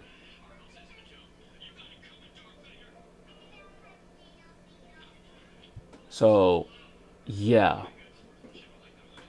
This is the fucking problem. Blizzard is lying to you guys and saying that they can't do it.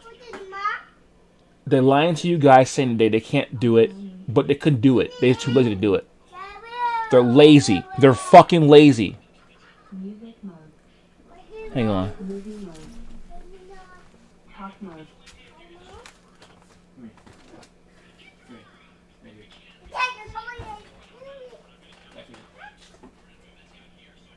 Music mode. Pizza mode. Movie mode. Paper mode. Talk mode. Talk mode. HDMI. Optical lens. Hey, you're watching your tablet. There you go.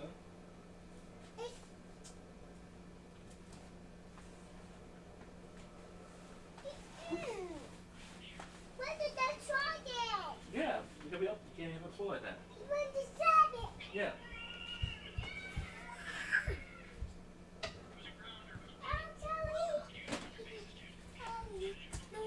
Hey.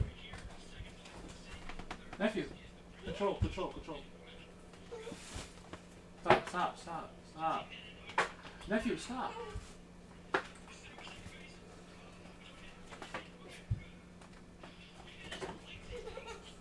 Stop. Here, drink. Relax. Here. Hug me. Hug you. Here.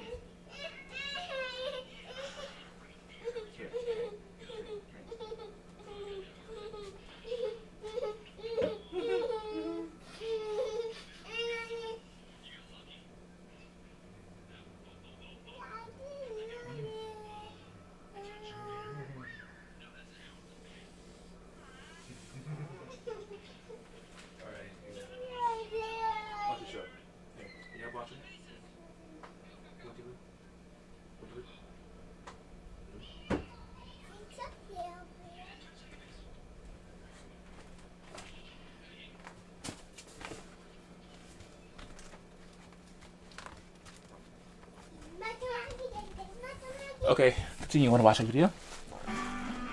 100% down. But of course, that wouldn't make the money. Because what Blizzard wants Sorry. is ultimately what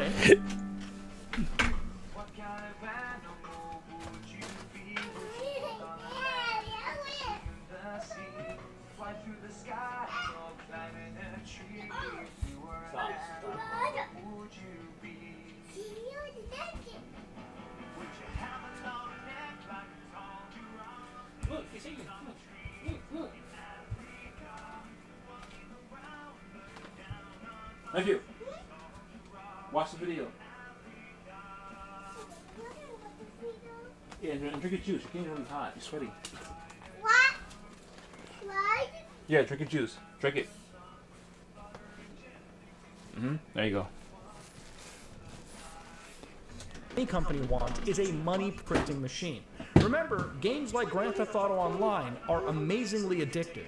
And not only are they amazingly addictive, they revenue in billions of dollars per year well after their release date of like over a decade ago. Well, almost a decade ago at this point.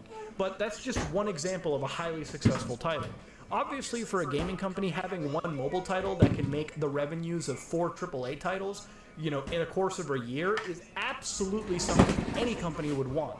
And Diablo Immortal seems to be that case. You know, we might complain about it here, we might complain about the microtransactions, but make no mistake, in countries like China, or rather the entire Asian region, this game is going to be played like hotcakes. And not only is it going to be played like hotcakes, there's going to be a lot of whales that are pumping in hundreds upon thousands of dollars into a game like this. The adults are not the one who gonna pump a lot of money on this game. It's mostly the content creators in China who will do it. The Chinese content creators who does Twitch and also YouTube are mainly the ones who will probably put more money into the game more than anyone else. Nephew, hey, go watch a video. You know, they're more likely the ones who will spend more money in the game more than anything else. Like the content creators, like the ones who are like 14 years old, streaming on Twitch on YouTube. Well, not 14 years old. I'll say mostly 18 years old because they're going to stream, you know, on against for kids. You know, they most likely will the one be doing it. And the thing too, also, there's a study I heard too, also that the Chinese population is shrinking.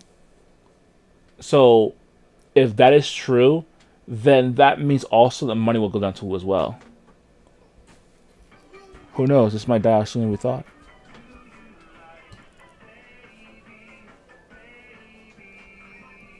We'll see.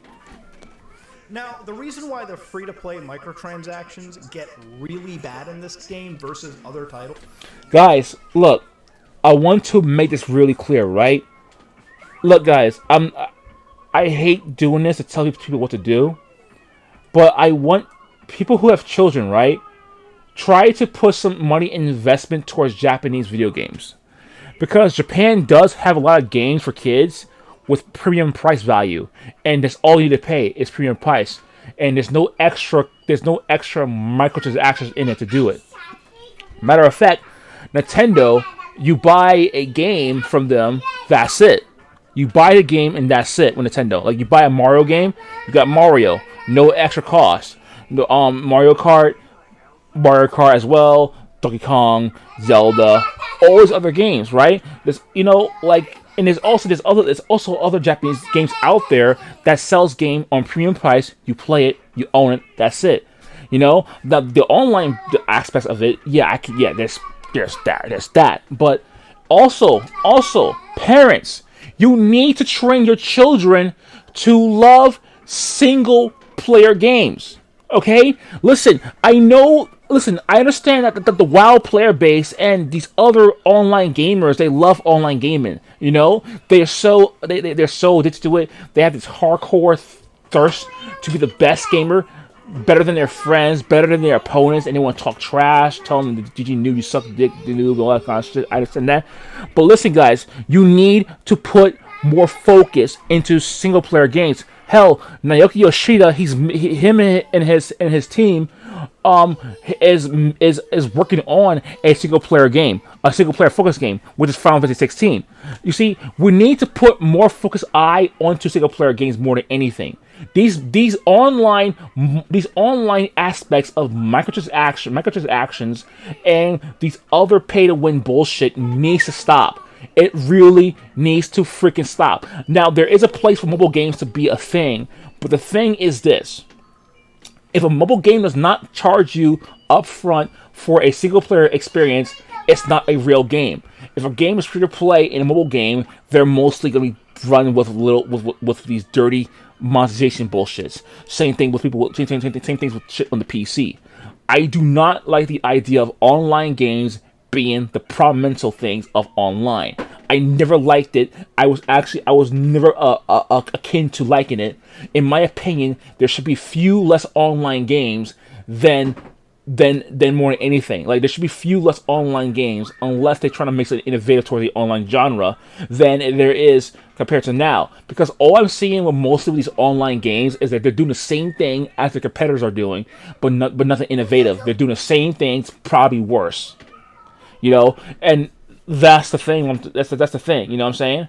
Unless you're doing something that is very impactful towards the gaming like market, like positive impact, not negative impact, positive impact, then you're doing something. You know what I'm saying? But just, guys, listen. My thing is this: single player games. Nephew, please stop playing at night. Leave it alone. Watch your TV shows, okay? Yeah, leave it alone. Don't touch it. Don't touch it. No, okay? No. Alright? Guys, listen.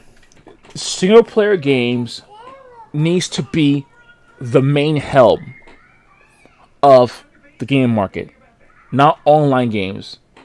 Okay? This is why I love Final Fantasy. Final Fantasy been making a lot of single player RPG games for a long time. Okay, the Final Fantasy genre is a single player RPG games a lot of the times. They only have 2 online games. That's Final Fantasy 11 and Final Fantasy 14. And I heard one is good, and the other, I heard that Final Fantasy 11 is good, and Final Fantasy 14 I play for myself, and it's really good.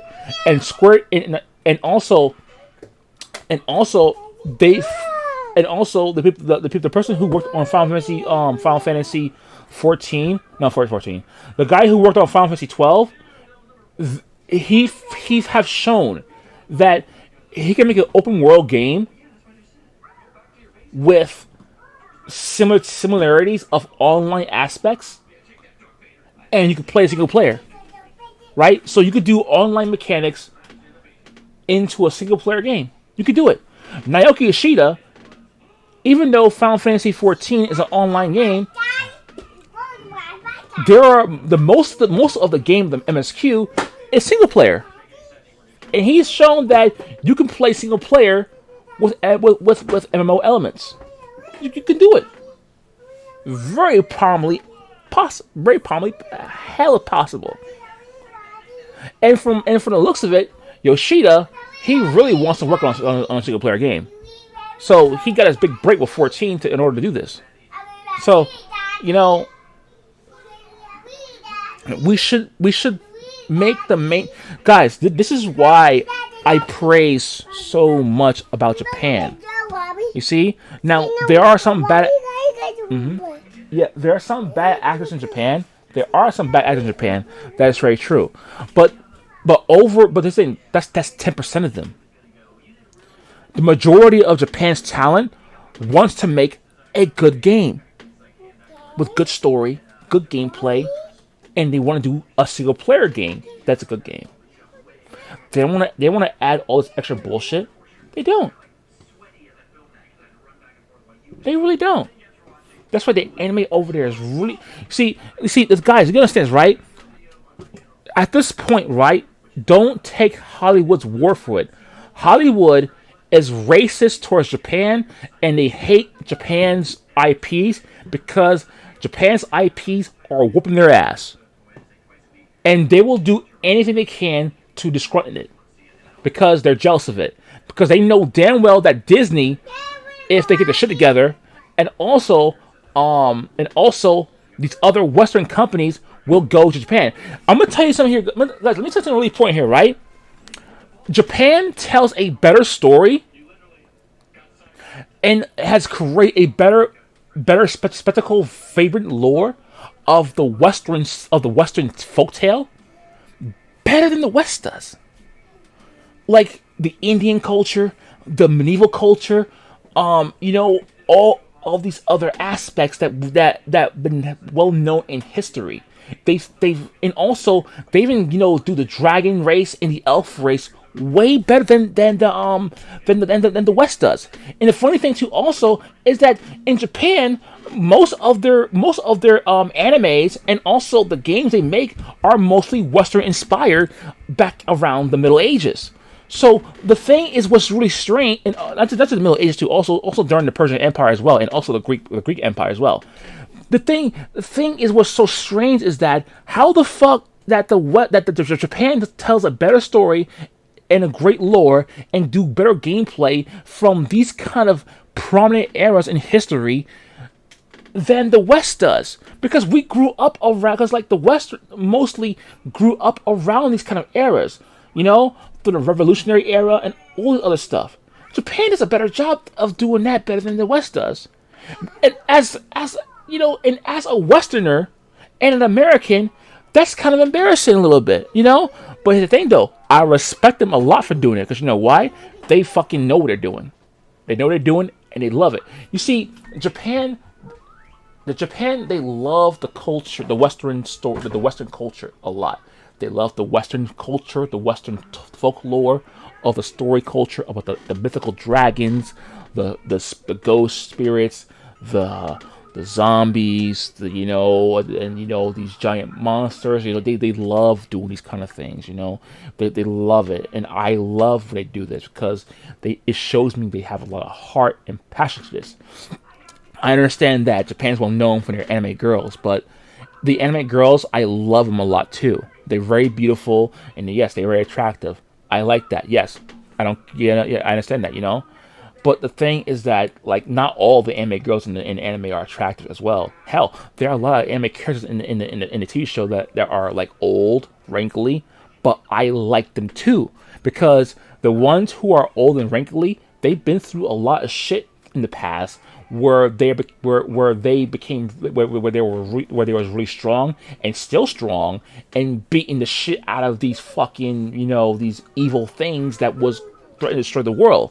Hell, some of the old guys also in these, like, that has legendary aspect merits that they've fought against, like ancient shit, and they beat them too. So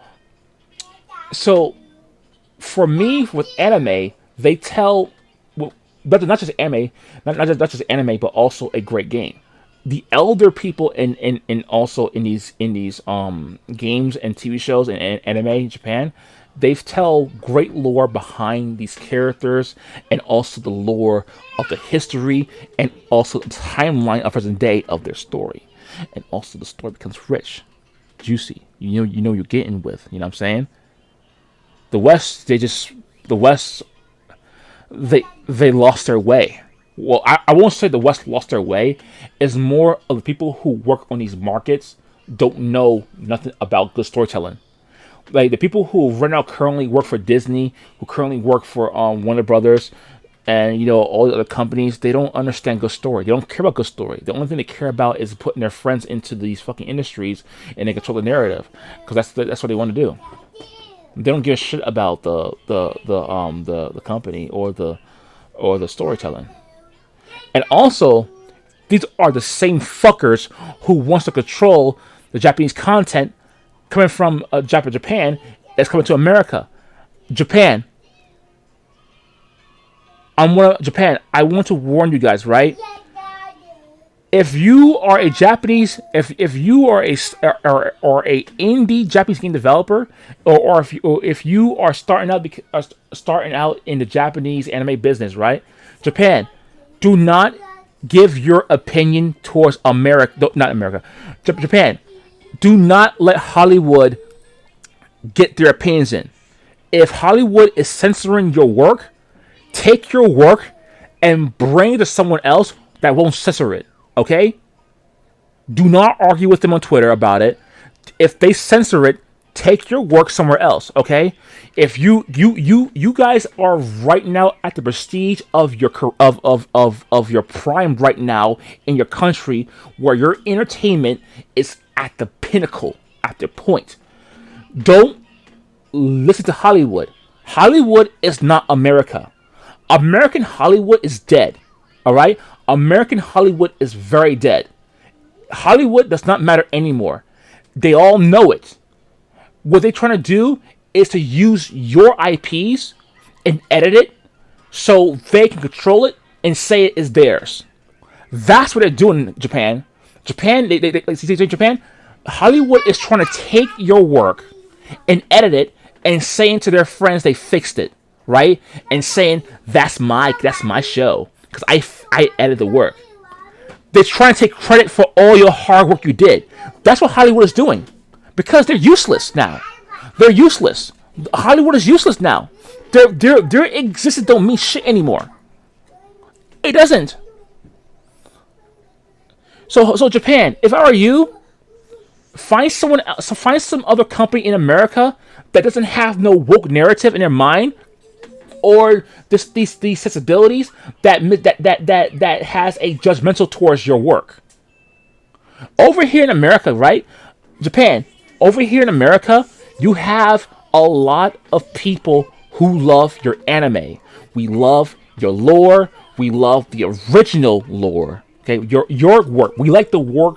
We like the anime. We like your anime and also your games that comes over there organically. We don't want these fucking sensitive these sensitive bitches touch your work and taint it. We want your original work over here and watch it. So ignore Hollywood. Find someone else in America who is willing to work with it. And if you can't, find someone who is from America in your country who is willing to do it for you. And find someone to launch your work for you. This is a free country. You know, Hollywood is not the forefront of our arts and entertainment. They're not. They're useless. Over here in America, us Americans, we're spitting at Hollywood and we tell them to fuck off. Us Americans, we hate Hollywood because they're the ones right now who is fucking up our country. You know? So Japan, don't listen to Hollywood anymore. Find someone else in America who is very neutral in their mind and is thinking about making money. Okay? Let's continue on the video. Is when you look at how much you may have to spend to make a post-game character actually at the highest zenith of its ability. So, for instance, it's somewhere around the actual estimation of like $110,000. Yes, ladies and gentlemen, this is one of the estimates. It could cost up to $110,000. Doesn't mean that's the average. I think the actual lowest end is somewhere around 40. It does cost around an average of $110. But to be honest, that won't be enough to help you win a PvP matchup. You probably got to spend more. $1,000. So 40 to 100. By the way, that is $110,000 on one character. And if you include balance changes, they might nerf your class and buff another one. You might need to do another run again and spend another $100,000. You can spend another $110,000. Wow, this is a fun game. $110,000. Man, I missed out. I missed out big time. I feel so crushed. Staking that could be the amount you may have to spend in order to get the highest possible character up on par with everyone else. And that's not factoring in when the game constantly expands, you may have to keep pumping in money. This is like a corporate whale hunter's wet dream if this game takes off. Yeah. Now, there's channels like Bellular News that have put in a lot of research actually specifically focusing on legendary gems, which is where the microtransactions get really... That's the core game. The legendary chest. I mean the crest. Legendary crest. I don't give a shit what they call. It's fucking filthy. The legendary crest is the main core of the game. And you need to have it. And you need to spend money to get it. Hard. This is where the game's pay-to-win teeth really start to show. So, for instance, they started one of them showing up drop rates for various gems. But let's get over it real quick. Let's talk about exactly how bad it can get. Now, to understand, legendary gems are something that you would have in games like Diablo 3 anyways, but it's not the same system from Diablo 3. The way that it works is a legendary crest is effectively effectively a loot box in the game, right? And you basically have to play through dungeons to open that specific loot box. Now, of course, those crests, the rarer that they get, award legendary gems at the end of a lot of those runs. Now, that said, it is a very low chance to get anything tangible that you want. So, for instance, let's go over a few of these drop rates. For 1-star capping, you're looking at 75% drop rates. For a 2-star capped, 20%. For 2 to 5, 3.75%. 3 to 5-star, 1%. 4 to 5-star, 0.2%. And 5 out of 5 stars, you're looking at 0.05%. Yes, ladies and gentlemen, this is one of the fucking fisting in the ass level drop rates that I've personally ever seen. Of course, games like this typically have pity systems as well, and a pity system is effectively a system that says, hey, after 50 bum rolls, we're going to give you something legendary, so you at least don't feel like you're pumping money down the brakes, right? Now, of course, you can imagine people have come up with estimations at very ultra endgame levels that have basically said that a final build will cost you, at best, if you're completely lucky, $40,000 to up to $110,000 of gem hunting if you're trying to find a maximum 5-star everything in the situation. Now look, at the end of the day, alright, I believe that there needs to be a limit to how much money a company like this wants. Obviously, no one should be spending $110,000. Limits don't work. It actually will be worser. I'll explain.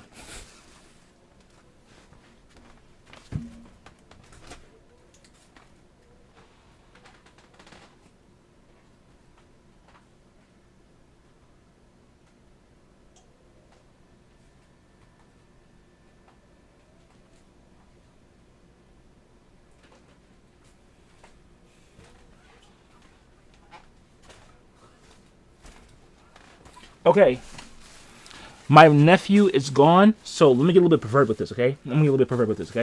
Because you need to know the truth, guys. Listen here. Guys, listen. The truth is this. The game shouldn't be monetized, period. It shouldn't be. They should have sold Diablo Immortal for a premium price, but they know damn well if they do that, they're not going to make more money, okay? Putting a price limit is not a good idea, because Lost Ark has also a price limit. It doesn't work, okay? Let's have a rated R talk, okay? A rated R talk. YouTube, leave me alone when I do this, okay? Because they need to know the truth, okay? This is education. What I'm doing, for example, here, okay? My content is mature 18 plus anyway, all right? Now listen here, guys, girls. I need to borrow you for example real quick because this is really important. So don't be offended, please, okay? I know they never not. I know not a lot of girls. I know a lot of girls are not offended, but here we go. Listen. Imagine you are a good girl virgin, right? And then the most popular guy in school, right? That you know, right? He's handsome, he's strong, and all that, right? And he has his testosterone off the ante. He's horny, right? He's very horny, right? And then he meet your beautiful self, right? Like let's use the Bob and Sarah analogy again. Let's say Bob meets you in high school, right? And he, you know what I'm saying? He's getting to know you, right? And then he, like I said, like at the point, right? You started, going through the date and all that stuff, right? And he asks me, he's like, I'm a virgin. And, I'm not sure what to do. I'm kind of nervous. He will convince you that don't be nervous about it, right? And then you start fucking, right? You get that first dick, okay? You get that first dick and you're a virgin, right? And he get you right in your pussy, right? He hits you up real good with that good sex, right? And then you start liking it. Oh, it's so good, right? You get so into it, right? Right? After you both finish, you want more. You dream about it, right? You sleep in your dream about that good dick. And you want to get more good dick, right? But then he has to go to work, right? He's like, let's take a break, I just want to cuddle. I want to cuddle, watch a movie together. And all you can think about right now is that good fucking dick. You scratching your legs. You need more of that good dick. Your boyfriend is putting you on hold, or better yet, he's basically putting you on a limit for sex, right? Because he's tired. You know what I mean? He doesn't want to fuck right now. He want to take a quick break and wants to just chill and watch a movie with you, go out with you. Take a 3-day break, right? But the thing, you're itching for that dick, you itching for that good dick because it feels so good, right? And guess what? By the time you're ready to have sex with him, right? He said he's right. By the time you're ready to have sex again, he said, "Hey, honey, let's do it again." And you're like, "Oh yes, I'm ready. Give me your dick." That's what it is with limitations of spending in monetized games. Lost Ark has it. Now some people are probably doing this with Lost Ark where they're scratching their legs because they would need to buy more resources to upgrade their shit. So they're waiting for tomorrow to do it. I gotta do it. I gotta spend more money. Oh my god, I need to spend more money. Spend. They spend all their max limitations they spend on today. No, I need to buy more. I gotta buy more. I need more. I gotta spend more money. Because I gotta upgrade my character to. I'm almost there to 1490 with Lost Ark. I need 1490. I need more. I'm getting there. I just need to keep going for that penny system to keep going. He spend more, and then tomorrow he spend more. He spend his entire paycheck because he needs to get more. All right. Remember, these are not daily. Listen here, guys. These limitations that they put on the game are only for 24 hours. They're not a weekly timeout. They're a 1-day timeout to spend. Okay? So in overnight, you're going to sleep and think about you upgrading your gear. You're upgrading your character. Same thing with a girl, right? She was a virgin, and she finally had her first dick. She just scratching herself, touching herself because she wants more of her man's dick. It's the same fucking thing in theory when it comes to this. This shit is like sex. When you put a limitation of spending on a game like Lost Ark and Diablo, it's gonna be like sex. They want to do it more because they want to upgrade their character even more. So doing this shit is even more riskier than ever. The spending will be even more worse. In my opinion, it'll be more worse. Because the thing is that, right, even though if someone is spending over $1,000 worth of fucking microtransaction in the game, they will notice it, that they overspending too much, and they'll stop playing the game. We want them to stop playing. We don't want them to fucking keep going playing it because in the end of the day, they will spend more money. So basically, it says, right, within 1 month, right, timing out within 1 month, they will spend $110,000 anyway. So there's no point of doing this. The point of this, it shouldn't be here. This game should never existed like this. That's the truth. To reach a 5-star max limit. That's unhealthy if you're putting 6 figures into a game like this, especially a dime a dozen free-to-play title. Even $40,000, don't pretend that that's an okay amount either. So obviously you can see that for drop rates like this is effectively a gacha game. You know how World of Warcraft spend gives you WoW tokens, right? In Final Fantasy 14, they do have a skip as well. They do have a boost skip. But it's not actually a booster, it's a skip. You only skip your character to level 80. Like, not your character. They do have MSQ skips. But why would you want to skip the main story? That's stupid. So, people usually buy the class skips, right? Because they don't want to deal with the grinding, right? So they have that. They do have that, right? You rather buy that. You rather buy that, right? Like, cause like if you want to know, like, if you don't feel like grinding, skipping is better. WoW just have boosters. Now, here's the thing. I think both games that include skips or boosts are stupid. I don't like the idea there should be skips or boosters in the game. But I do understand that some people do not have the time to keep grinding, like myself. I will probably buy one, you know what I'm saying? Like, for example, right?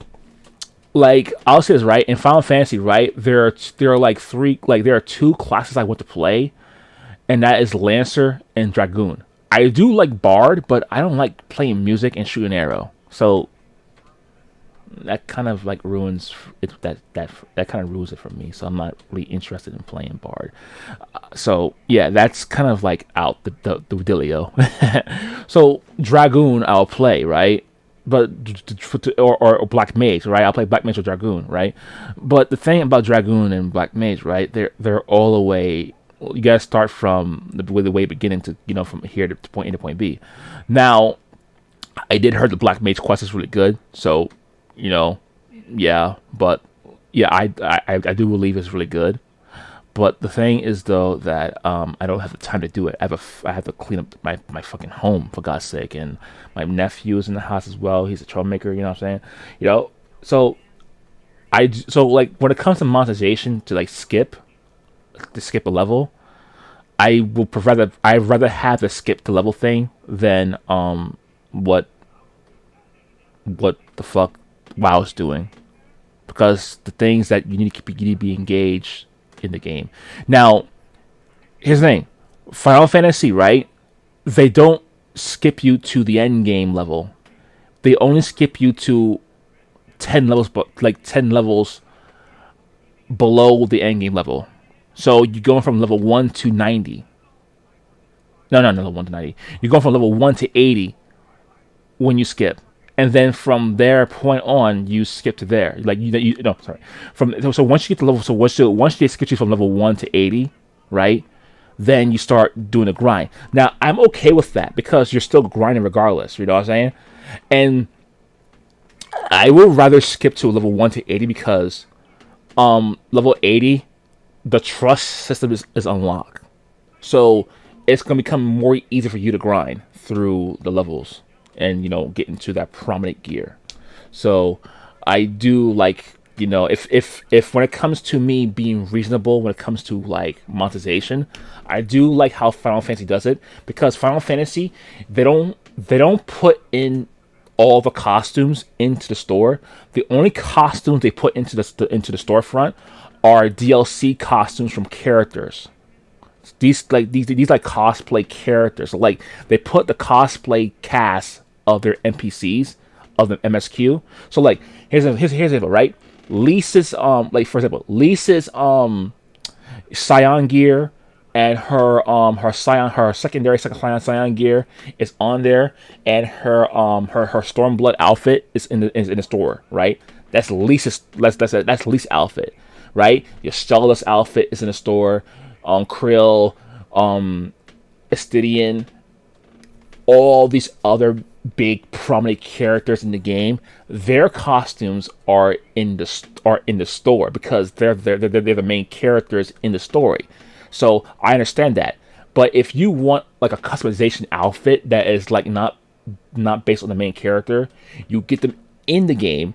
You can either craft it on your own or you can buy it in the marketplace. By the way, which I recommend though, to keep the money flowing in the marketplace, I recommend buying them in the marketplace if you don't feel like grinding. It's like so people don't feel like, you know, crafting in Final Fantasy, I understand. But there's people who love to craft, make a lot of gil. Those people you want to support. So I recommend, you know, buying costumes in the market board and get those costumes there, because people love crafting in Final Fantasy a lot because they can make a lot of gil from it. So I will say support those people in game, and then you can buy a little fun stuff like the costumes that are like part of the main characters, or you could buy the cool bike. You know, that's fine, whatever. You know what I'm saying? That's all right. But yeah, World of Warcraft's way of monetization is kind of stupid, and so is that. Like you can argue, like, you know, you can argue that, you know, both Square Enix and fucking Blizzard, you know, monetization is stupid. But the things that, and to be honest though, Square Enix monetization is actually less painful compared to what WoW is doing, because at least with Final Fantasy 14, you have an option to skip the story, which I don't recommend, because the story is masterclass tier. The story is masterclass tier. So if you're starting out the game, just play through the MSQ. You will get to level 90 in no time. The XP through the MSQ is a lot, like over 100,000 XP based on the content. They done the math, so that way you won't miss out on any XP once you get to level 90. They make sure the XP you get from the MSQ, it will equal up to the end game XP that you will get to. So I recommend that people who play Final Fantasy 14 right now, who are new to the game, play it, the story normally the way it is, and then from there on, enjoy yourself. So please don't skip the story, okay? But afterwards, when you finish the story and you want to try another class out, then you can start. You don't think about doing something new. You can start saying, like, I want to try a ninja outright, but you don't feel like grinding from rogue to ninja 90. You can now say to yourself, I could buy the pass. Not the pass. Sorry, not the pass. I will buy the fucking skip and go from level 1 to 80 and finish it up from level 10 levels from there. That's reasonable. Like, that's fine. Or you want to buy the cool bike. That's fine. These are like out of like, because like these the costumes are the main characters, and the bike and all these other stuff that's in the story, that is like an out of character stuff that is not part of the Final Fantasy 14 lore. So that's fine to have. Some are part of the lore, but I'm not sure. But yeah, compared to WoW's monetization, I say Final Fantasy's monetization is actually pretty fucking neutral, in my opinion. But in my opinion, though, I really wish that there's a lot of it in it, but we cannot have it all away, because just the way things are. It's just about, so if I'll talk about it later after this video. Let's continue on. It is a gacha game with pretty good gameplay. Actually, gameplay that is carried by how good Diablo 3 is in general. Now, in the end of the day, obviously I have this thought in my head that really, when it comes to games like this, it's really up to the user, okay? Who am I to tell you your style of gaming is bad? Obviously, if you're somebody that enjoys these style of games, you might think, hey, I love pumping tons of money into a title just to get... The thing is that you can say that, right? You are right. You're 100% right?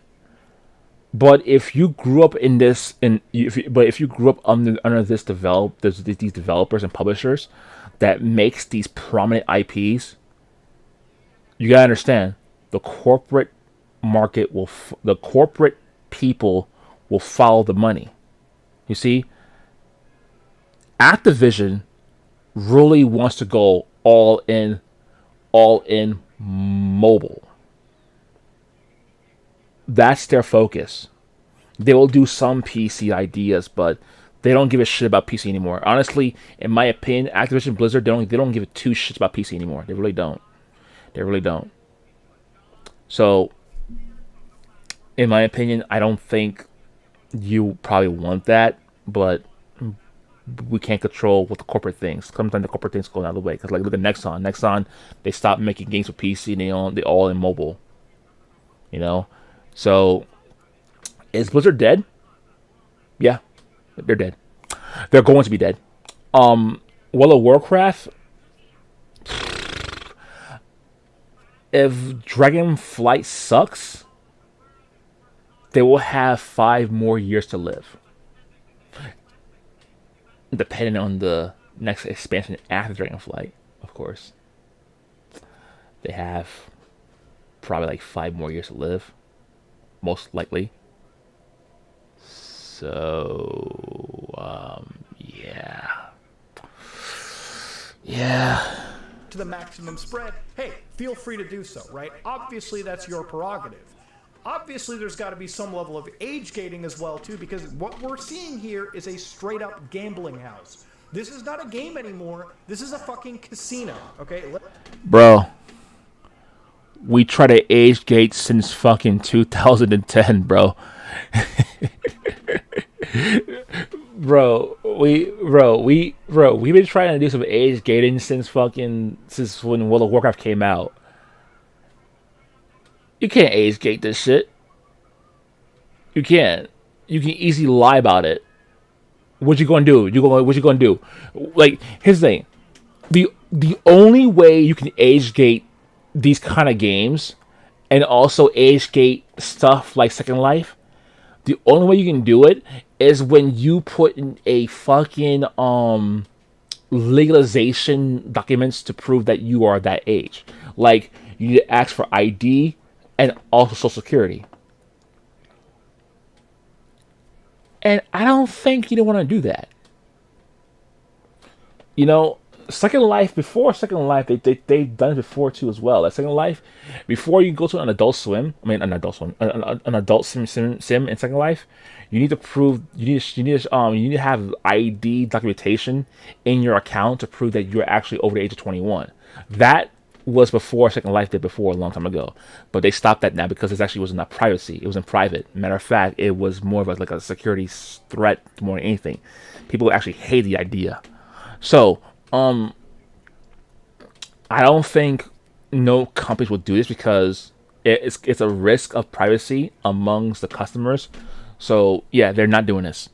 Trust me, they're like, because China will do this. Like, China would 100% do this, but America wouldn't do it.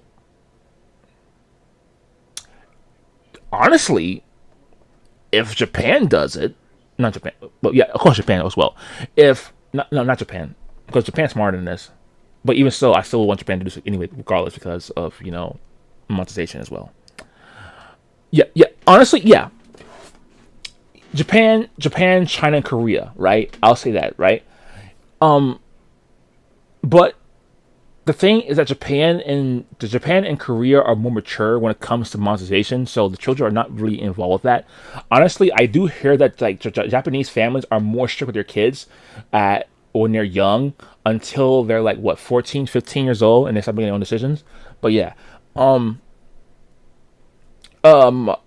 the pain I hear about. But I'm not sure though, because I'm a fucking bias towards Japan. Like, when I mean by I'm biased towards Japan, I mean that I love Japan. That's what I'm trying to say. Anyway, because the culture is just so fucking good. Anyway, I love Japan. Anyway, what I meant to say, right? If China does this, right? If China age lock the spending, right? So like, if they made it towards where that you need an ID to prove that you're actually over the age of 18 or 21 to spend money in the game or enter into an adult game, then I can support that idea that China do that. Honestly, more than anything, I really wish that governors, like, honestly, if President Xi Jinping put it towards where that instead of like trying to restricting instead of restricting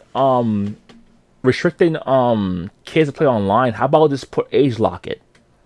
I mean, he's already doing that right now when it comes to like the play, like the time of play in Shanghai and Beijing. Like, yeah, he is doing that already. So like, you can't play a game for a long time if you're at least at the age over 18 or older, right? To do all that stuff. But how about this, right? Because the reason why I'm saying about President Xi Jinping in China, because the only way this shit will stop if if China lose the ability to spend money in the market. That's why I'm saying China mostly, because the only way this shit stops if China regulates children to have the ability to spend money, because kids are sneaky. Right, kids are very sneaky. They will steal they'll steal your credit cards, they'll steal your debit cards, and by the time you realize you're in debt, right?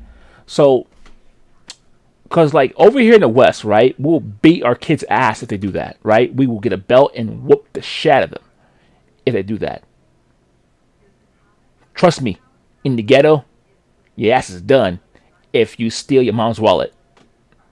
I grew up in the Bronx. Puerto Rican families, they don't play that shit. Ask a Puerto Rican son. Ask a Puerto Rican boy. He was said, my ass went so red when I took my mom's credit card and bought a candy bar, and it was only $1. But she said, nope, you can get your asshole still. Because you know why? You took my money and spent it without permission. Imagine spending over $110,000 on a video game. They will disown your ass. You'd probably be dead. In the ghetto.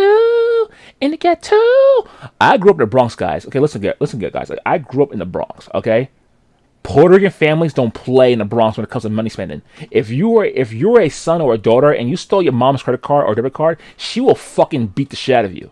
They don't play shit in the West. So I know over here in the West, that is not gonna fucking happen.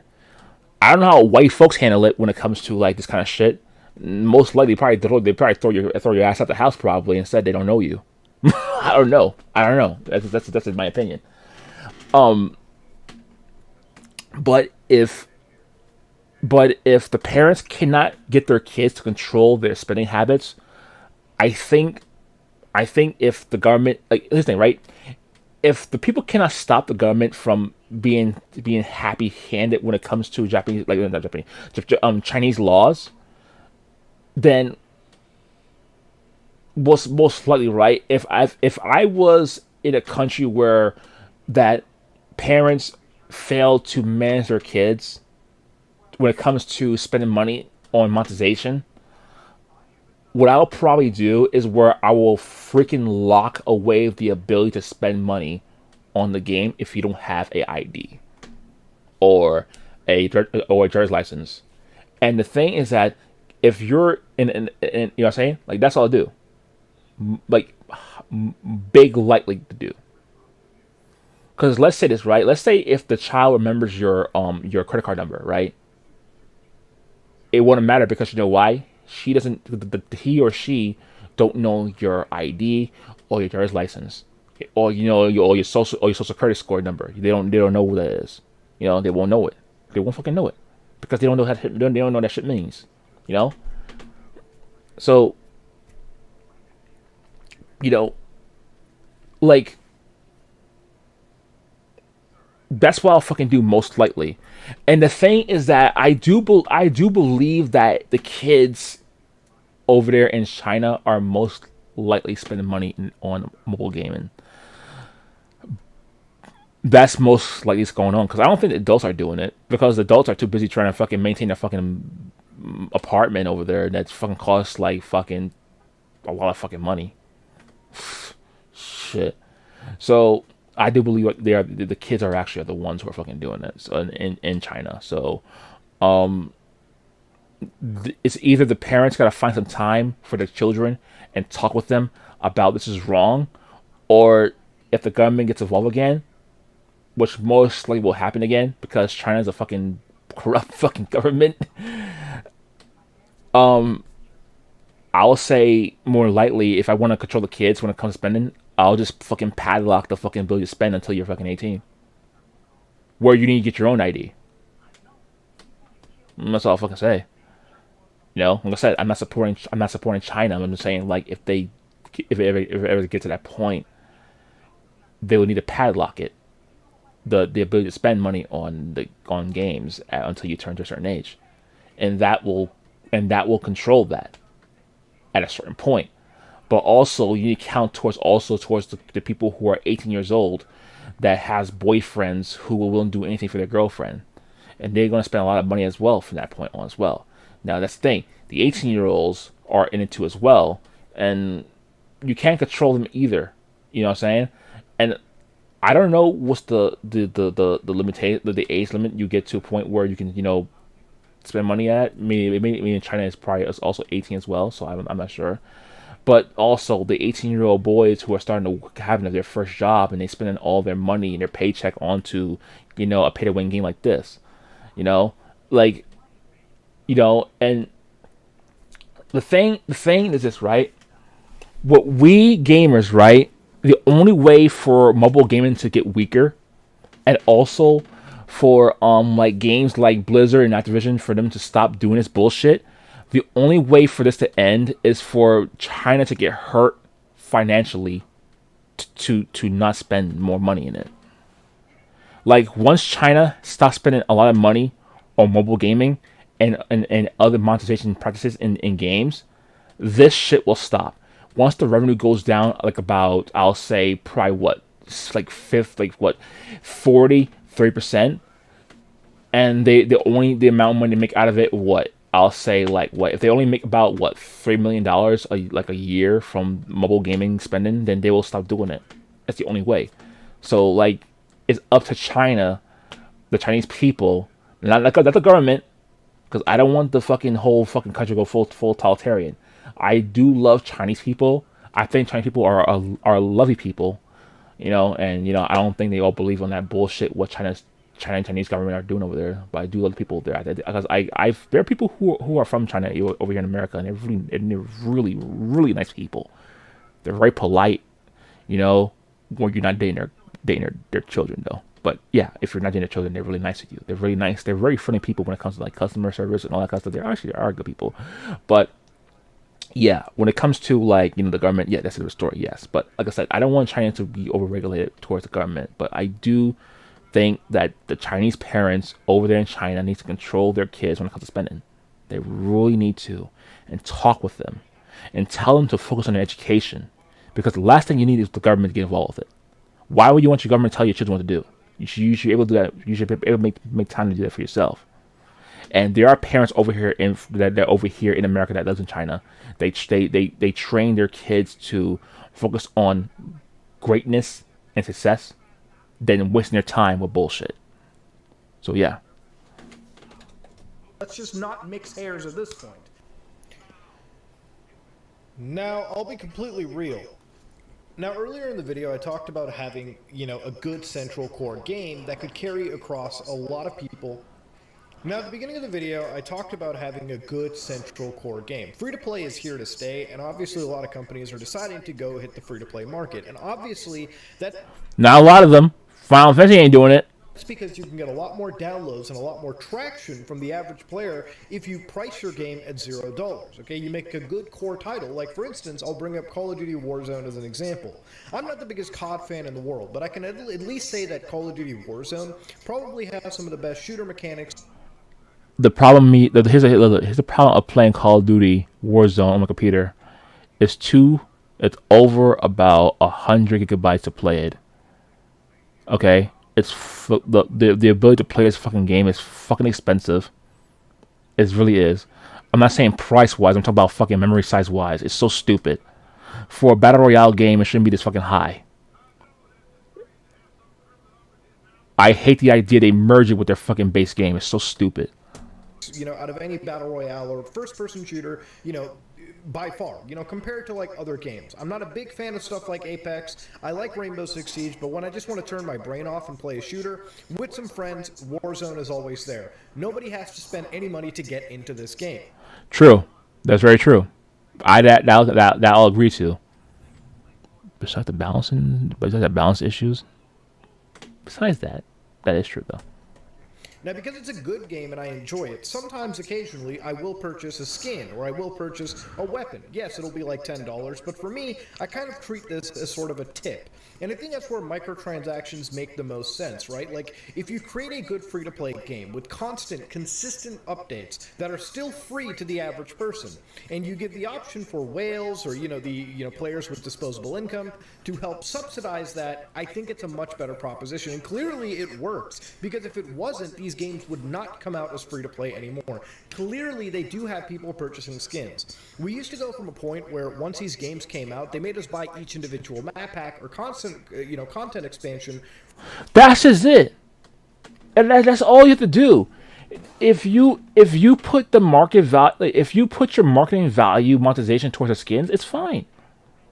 Buying skins is no problem, and also unlocking the skins is no problem. The skins, getting the skins is no big deal.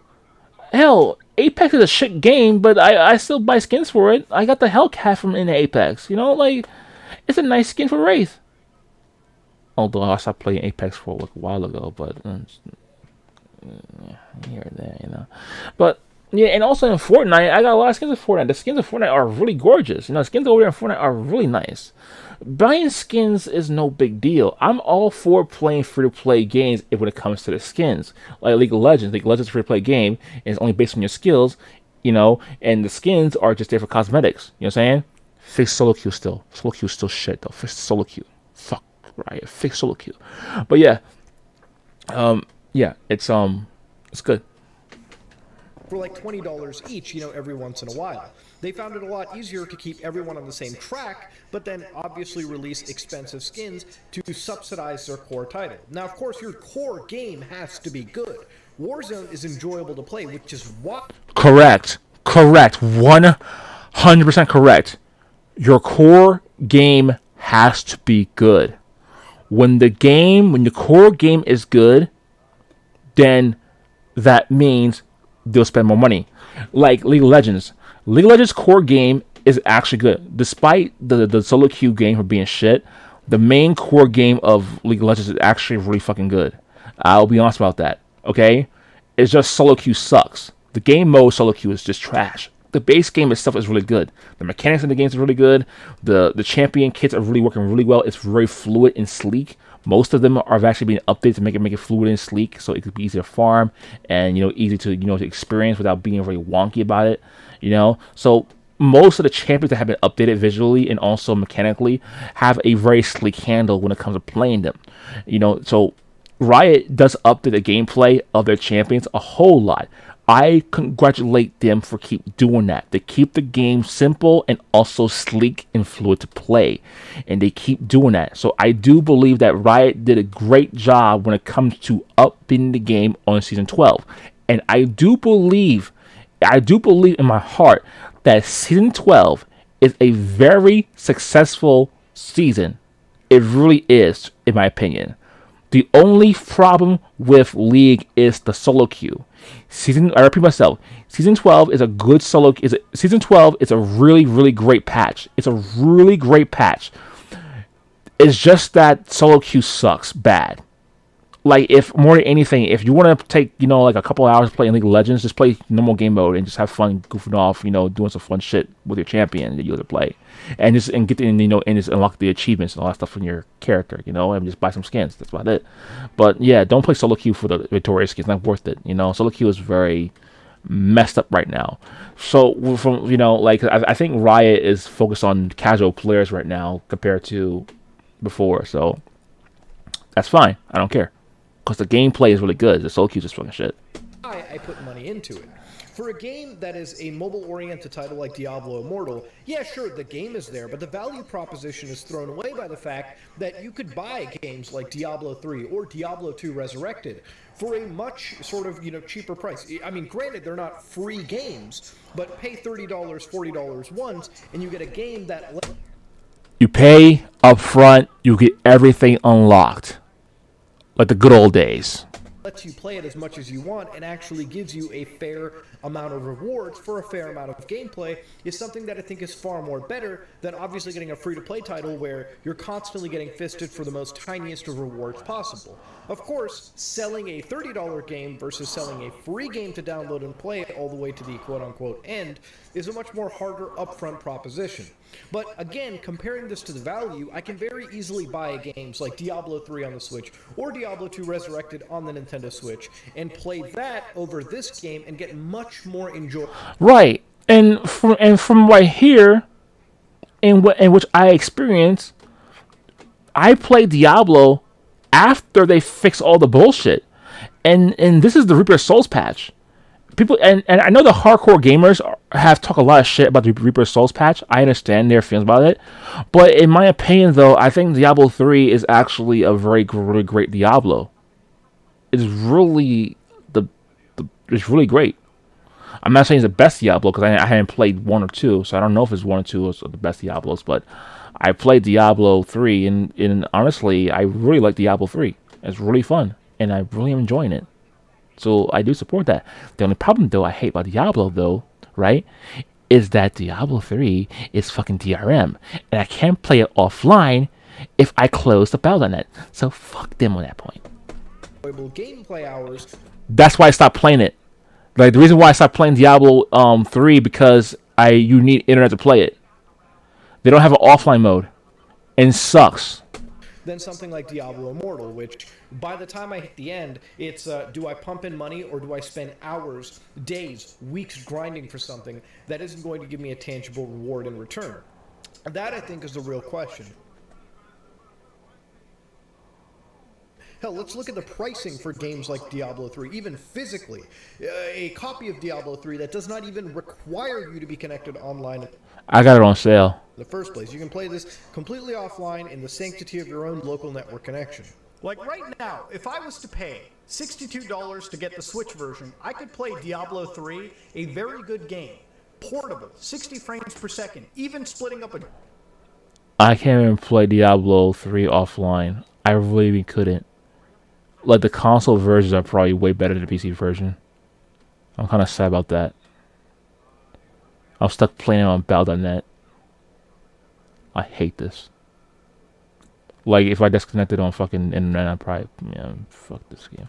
Joy-Con to play with my homies on the go. And I would get the exact same experience, if not better, compared to what I'm seeing on Diablo Immortal. Hell, if I paid less to get... I want to play Diablo 3 on controller so badly, honestly, in my opinion, because I want to fucking relax my fucking hands playing it. I don't know if they even updated that part. At least fucking update Diablo 3 where I can play a controller on PC. At least fucking Blizzard, man. Fuck you guys. $40 versions for the PlayStation. I probably would have keep playing it, honestly, in my opinion. PlayStation 4 that I could play on the PS5 or Xbox One. I could play that with my brother on the same system. Like the only Blizzard game I will play is Diablo 3. Because I do like the story, where it's going, and I know people don't like it. So I know some people don't like it, but I do like it. And I want to turn my brain off and play Diablo 3 with a controller and just sit in my chair, have my fucking belly relaxing out, and just fucking play it. I'm not fat, though. I'm not really fat, guys. I'm just saying belly because belly. But anyway, I'm just... I want to play on a controller. And the thing, I don't even think they have updated the Diablo 3 PC version to where you can have it where it's controller, like they have it where you can play on the gamepad, and even if they did, they probably haven't optimized it to where they have to where it's mapped out properly. So I ain't fucking care anymore about it. That same experience, just without the microtransaction fisting that comes with mobile titles. And obviously this is a game that also exists on PC as well now. It's not just for mobile gamers. So obviously, for a lot of the PC crowd that's going up in arms about this, who may not understand just how predatory gacha games are finally getting their first taste of what mobile gaming is bringing to the entire gaming hole as a front. Look, I'm against predatory games like this. I'm against predatory principles and microtransactions like this all the time. But because like sex, it's like sex. It's like you let a stranger be in your house, and you go to the backyard to get your fucking lawnmower to mow the lawn, and you have a stranger touching your wife's fucking private parts. That's how monetization really is. A stranger, you feel like someone is taking your wife's money or your children's money without you knowing about it, because you can't see it. You can't see it. You can't see what these monetization games are doing to your children or to someone who you're close to. You don't know if your wife spent a lot of money on this game or like other currencies from other projects. You don't know because you don't have no sight of it. That's how it is. Like a stranger in your house taking your stuff without even knowing. It's so perverse. Nothing's going to change unless we actually stop supporting it or playing it outright. And we've gotten to a point where even if we don't play it, even if the majority lambasts it, mobile gaming is such a large market that obviously this will completely get drowned out. All of this outrage will get drowned out by the majority of players from multiple regions of the world who just log into this game to play it every day. America barely does. The ones who America does get involved with it, but I don't think like I'll say this, right, like the 10% of people from America will mostly stream this game. I don't know why. It's so stupid. But this game is mostly focused towards China. And yeah.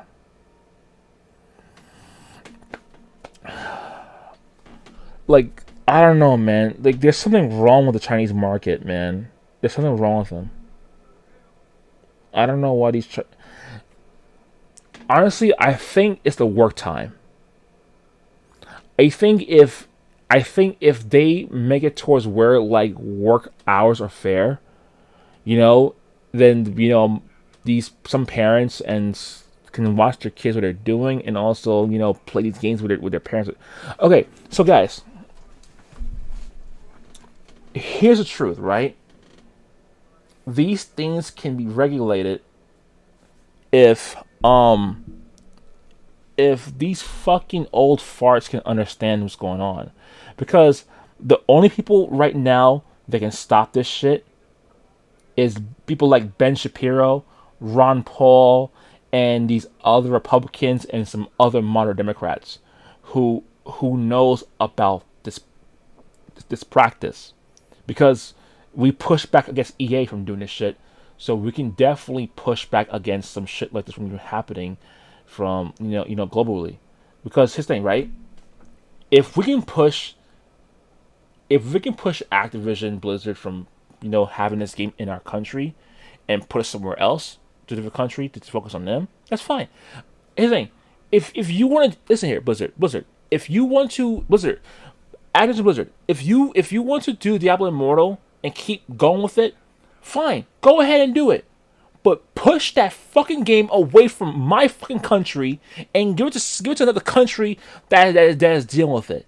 Don't fucking put it here and keep doing it in our country.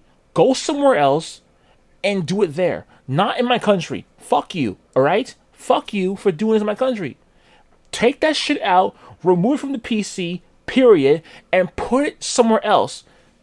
Okay? You don't. If the money flows only through fucking if your biggest revenue is from China, then do it for China. I don't care. And for you people who love Blizzard, listen, I understand. You understand that you want to fight back against this shit because you don't want Blizzard to keep doing it. Here's the truth, guys. Listen here, people who are hardcore fans of Blizzard. Probably not anymore. People who are still fans of Blizzard and Activision, they need to understand. They need to understand this really clearly. Okay, they need to understand this really clearly. There's nothing you can do to convince Blizzard to stop doing this. They're gonna keep doing it. They'll keep doing it. They will even keep doing it towards their PC games. Blizzard is no longer a prominent company anymore. They're not. Okay, their like the World of Warcraft user numbers are high, are not large. They're minuscule and artificial. Their bots are mostly the ones that are being tally marked towards their sub base. Honestly, in my opinion, and I probably could find a lot of evidence in the internet that proves me fucking right. Okay. So the World of Warcraft is not prominent anymore. They're only prominent when it releases an expansion, and then once their players have finally finished the expansion, they're fucking out. They're out for about the next fucking 3 or 4 years until the next expansion comes out. That's what they always fucking do, right? I'm not sure. This is my opinion, but this is the theory I'm thinking of, right? But next from that point on, there's also as well that there are also the booster people who does as well. The people who do the botting, they do the boosting as well. That's that as well. There's also we know we know how forward this is going. Okay? Blizzard don't give a shit about the bots. They don't give a shit about the boosters because they know the boosters are the ones that make them more money, because the people who are spending money on boosters, they're paying the people who are boosting them. So they know they're making money out of this. Alright? Botting and boosting. That's money. They know this. They know what they're doing. We all know what they're doing. That's why most people quit the fucking game and go somewhere else to some other games. Alright? And then, Diablo Immortal with this shit, they're gonna do this way forward. Diablo 4 will have monetization as well, but not as aggressive compared to like this. You know, so what I'm saying is this, right? What I'm saying is this: they want to make money, right? And they want to make the money their way. They want to do it their way, so be it. Okay? But how do we prevent this? If Activision Blizzard is not willing to listen, this is what we do. Companies who are still up for reason, let's help them grow and make them have a positive turn for the market. Right? This is what we want to focus on. You know, let's keep an eye on Square Enix and see Project Red and fucking even fucking Take Two. You know, we can have like, you know, we can like focus on these companies. You know, like look at Yoshida. Naoki Yoshida has made Final Fantasy successful again, and we're at the point where Square Enix knows this, right? So here's the thing, for people, so for journalists and content creators who got so confused of why Square Enix sold away their Western IPs, here's two theories why, right? There's the people who want to do unions, right? So in Square Enix West, which is America, aka California, not full America, but California, right? California, they have a bad reputation for unions, right? And probably over there in Square Enix West, they probably preaching about for unions, right? Here's the thing: when Square Enix has set up a base in California, you know what the crazy woke people was thinking about? Oh, we have a base. Oh, Square Enix came to California. You know what this means? We can finally control Final Fantasy. No. The point of Square Enix West, the point of Square Enix West was to make Tomb Raider, Deus Ex, and also the other Square Enix titles they have own, like Black and White, you know, and the other ones that's well known for Square Enix West. But Square Enix West, they shut that shit down because they're not making them any money. Like honestly, it's costing them more profits. They're costing them more profits. You see, so they cut them loose. And then along that too, also Square Enix West is probably preaching about a protest to Square Enix Japan.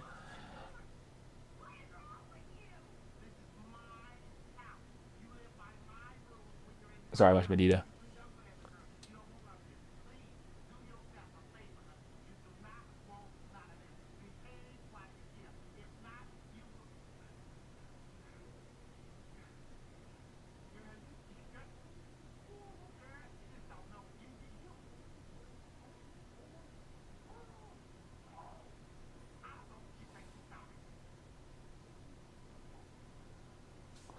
Anyway, sorry about that. I watched Medea. Medea's awesome.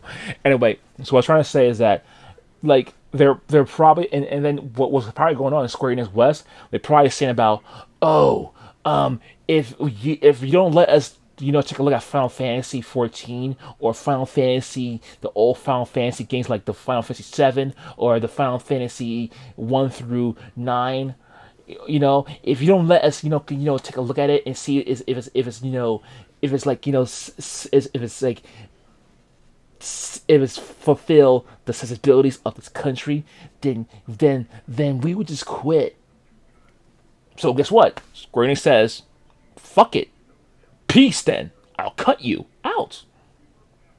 So, you know, and Square and then Masudo is probably telling them this, right? So you want to control our IPs. You want to control my Japanese IPs, right? You want to control my Nier games. You want to control my Final Fantasy games, and you want to control my other Japanese games. You also want to control Dragon Quest as well. You want to control all of the games that are under my belt, that I funded and pay for, that my employees work so hard to build.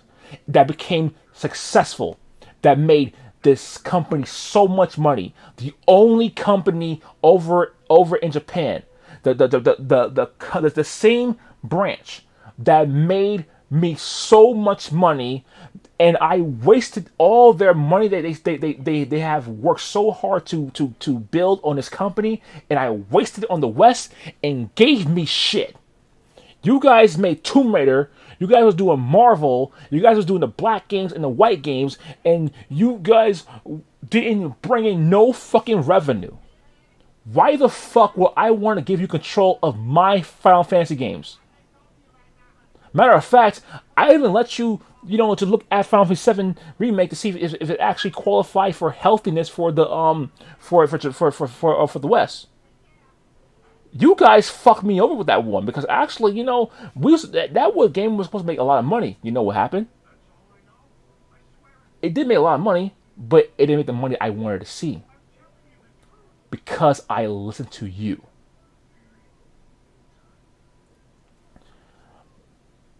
Over in my home country, Square Enix Japan, making 90% of the...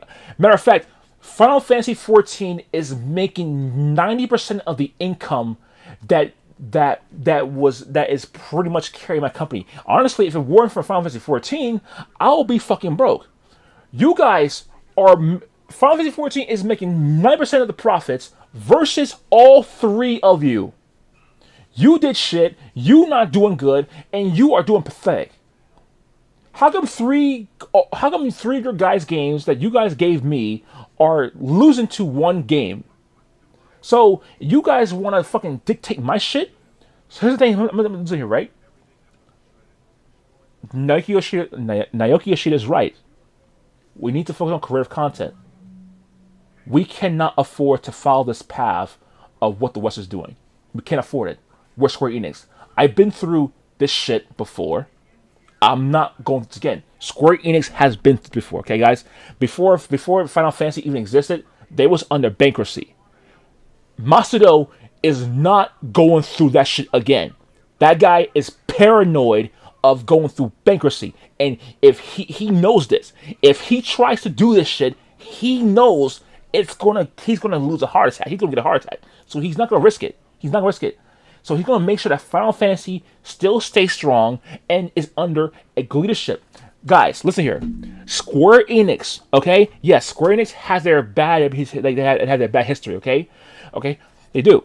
But the thing about Square Enix that you guys don't understand, right? Square Enix is well known for hiring great talent. They well known for bringing in great talent.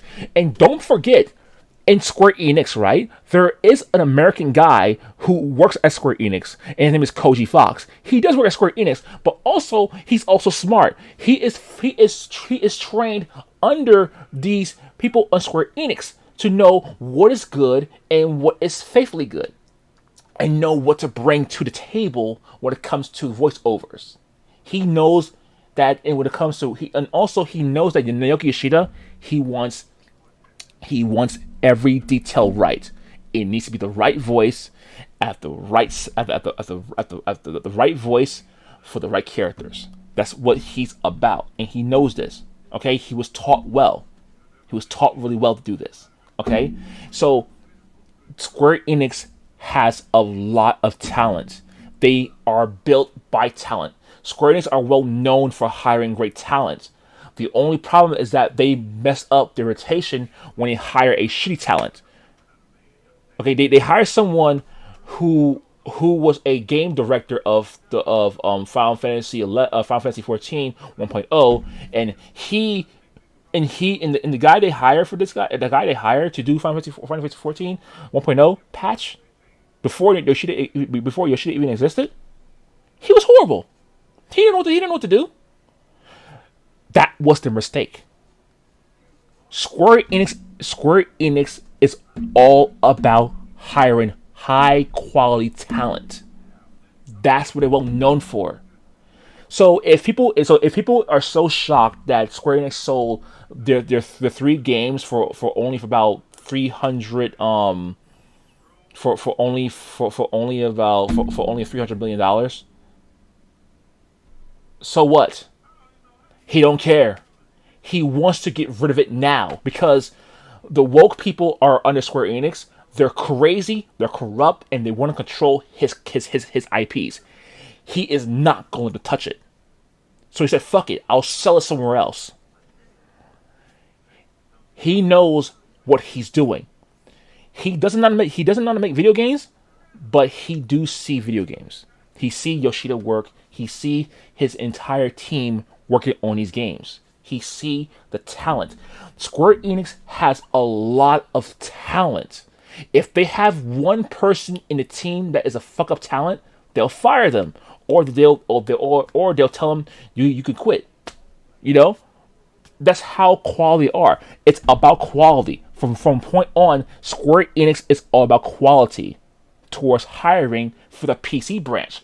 Mobile branch, different story. But PC branch or console branch, they want to make sure they have the best people on the table to do this. They're not risking anything for this.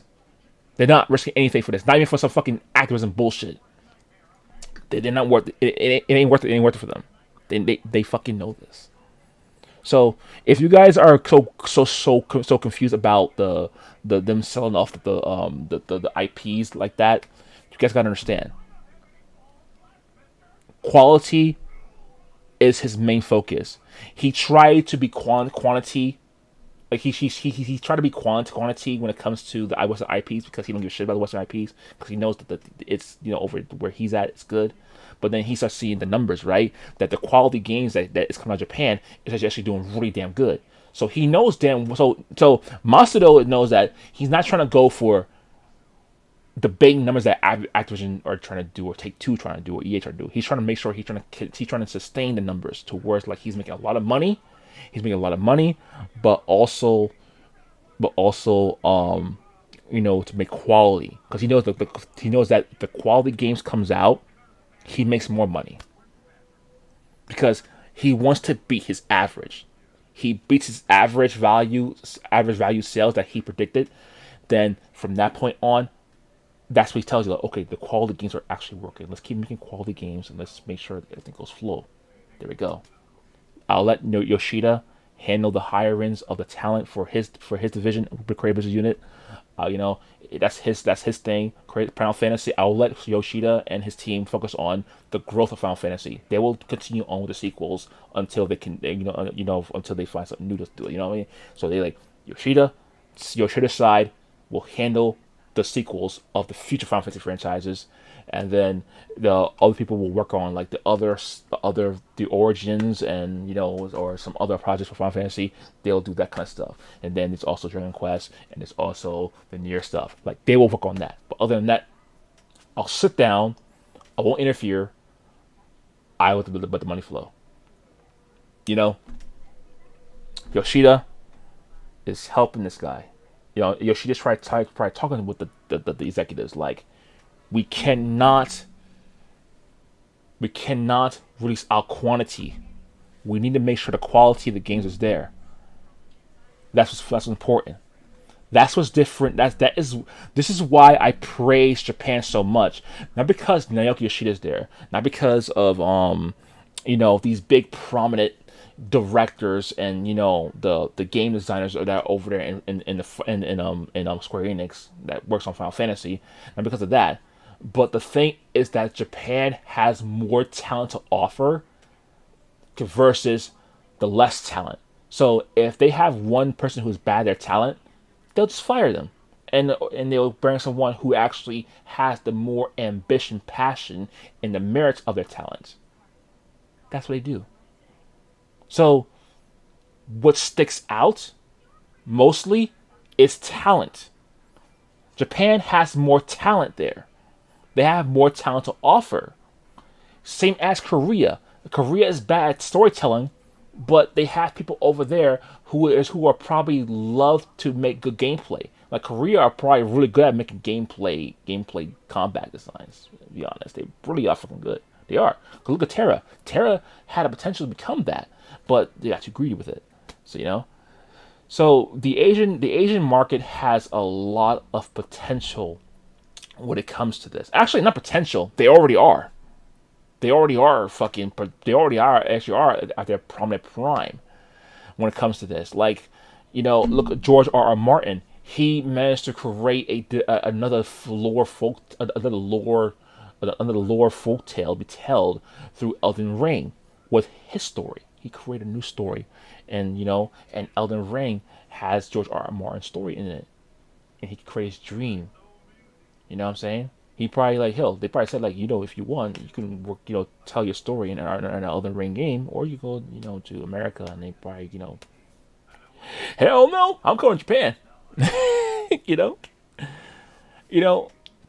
this Mario, Zelda has a great lore. It has a rich lore. I love this lore. I love it.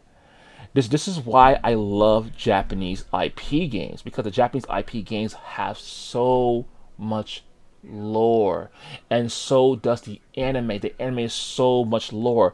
The One Piece lore, in my opinion, I know that that Demon Slayer has a great story as well, and all that kind of stuff. I know that, but honestly, in my opinion, right? I love Inuyasha. I love Naruto. The two I love Naruto's lore as well. I always love Naruto's lore. I always do. But in my opinion, in my favorite, I believe that for my opinion that One Piece has the best lore telling ever, because the One Piece have so much lore and they'll even do a episode where they do like a prequel episode to where it tells the past of these prominent characters of what they went through before they met Luffy. So I love that. You see, Japan has so much to tell, and the funny thing too, also these great animes and video games are mostly Western inspired. Most of them are, and some of them are actually mostly inspired by their own culture, of course, as well. And some are inspired by also Chinese culture as well. See, Japan loves culture. Japan loves culture. Japan always loves to create stories from the outside world of their own country. They don't just stick to their own country. They also they also want to see the other aspects of telling different stories based on other tales from other tales. Hell, people in Japan, they probably love George R. R. Martin's storytelling. They probably love J.K. They may even love J.K. Rowling's storytelling. It shows. So, hell, some of the storytelling that J.K. Rowling does, like Harry Potter. There are some animes that are inspired by J.K. Rowling. From her Harry Potter books. They like, Japan does love Western tale stories. They do love the Western folktale stories. They do love it. It's just that the woke bullshit over there is stupid. So they love the history of the Western culture, and the Western culture does have a rich history of growth, of fighting back against the tyranny of tyrants, and to where we can have a great democratic nation. They do have it.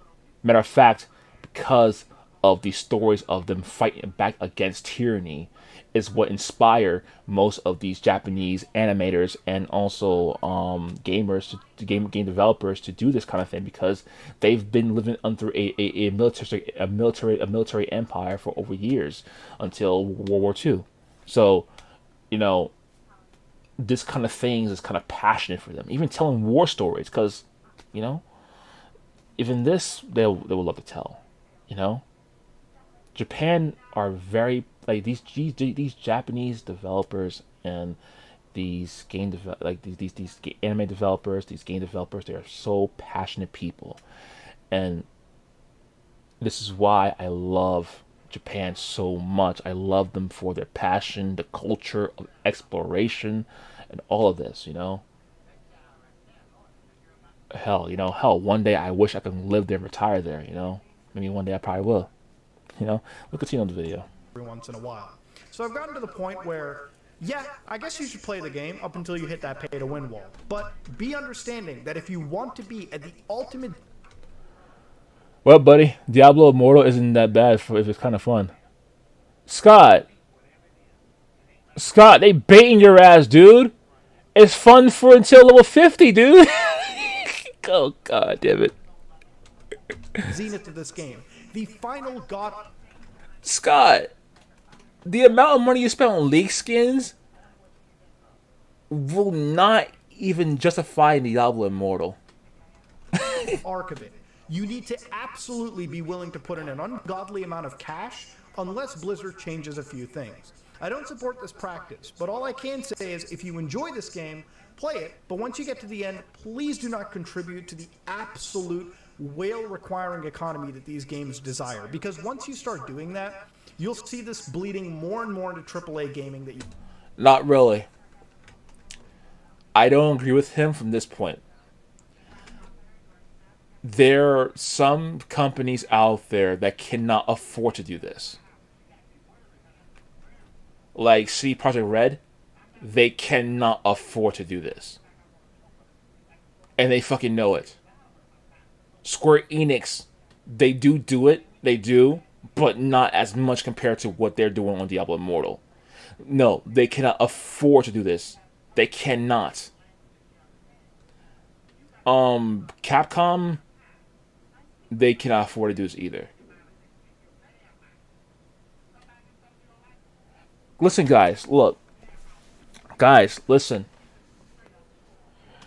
You guys gotta stop spending money on the Western stuff because most of our Western games, they're catering towards China. Here's the real truth, guys. The real truth is this, right? The only way for this shit to stop is to put your money elsewhere. You gotta move your money elsewhere. Try a different market for once. Square Enix is a Japanese game development company in Japan. Give them money. You know, let companies in the West know that this is not working. Hell, fucking Final Fantasy 14 blew up, and Final Fantasy 14 beat World of Warcraft when it came to when it comes to sales. Yes, the Shadowbringers expansion outsold BFA. It did. It actually took the #1 spot from Blizzard. It really did. And Blizzard don't know why. And then there's also Asmongold. During the time when Asmongold was so cracked into World of Warcraft, he didn't know how that even happened. He was so confused himself. He didn't know how that even happened. And now look, now he knows why. He plays Final Fantasy 14 now. He knows why how it happened. You know, you guys gotta understand. If you want these companies to stop doing this in the West, you guys gotta let them know that explore the options, right? I said before, right? I believe that Final Fantasy 14 has shown that the global market is full of shit. That's what I believe. I believe that the Final Fantasy 14 has exposed how the online global market really is. Like it actually shown that Blizzard don't give a shit about their customers anymore. People knew that though, but people who didn't know that they didn't notice it, who started playing like Final Fantasy 14, like what the fuck? This game is actually way better. You know, I feel like I've been betrayed by Blizzard the entire time, and they try to see. Look, here's the thing, right? In this thing, right? I don't believe that the people who started World of Warcraft in the beginning, right, like from the original to Wrath of Lich King, they didn't tell you that weeb games suck. They didn't say that. No, they didn't. They never said that Japanese games suck. They never did.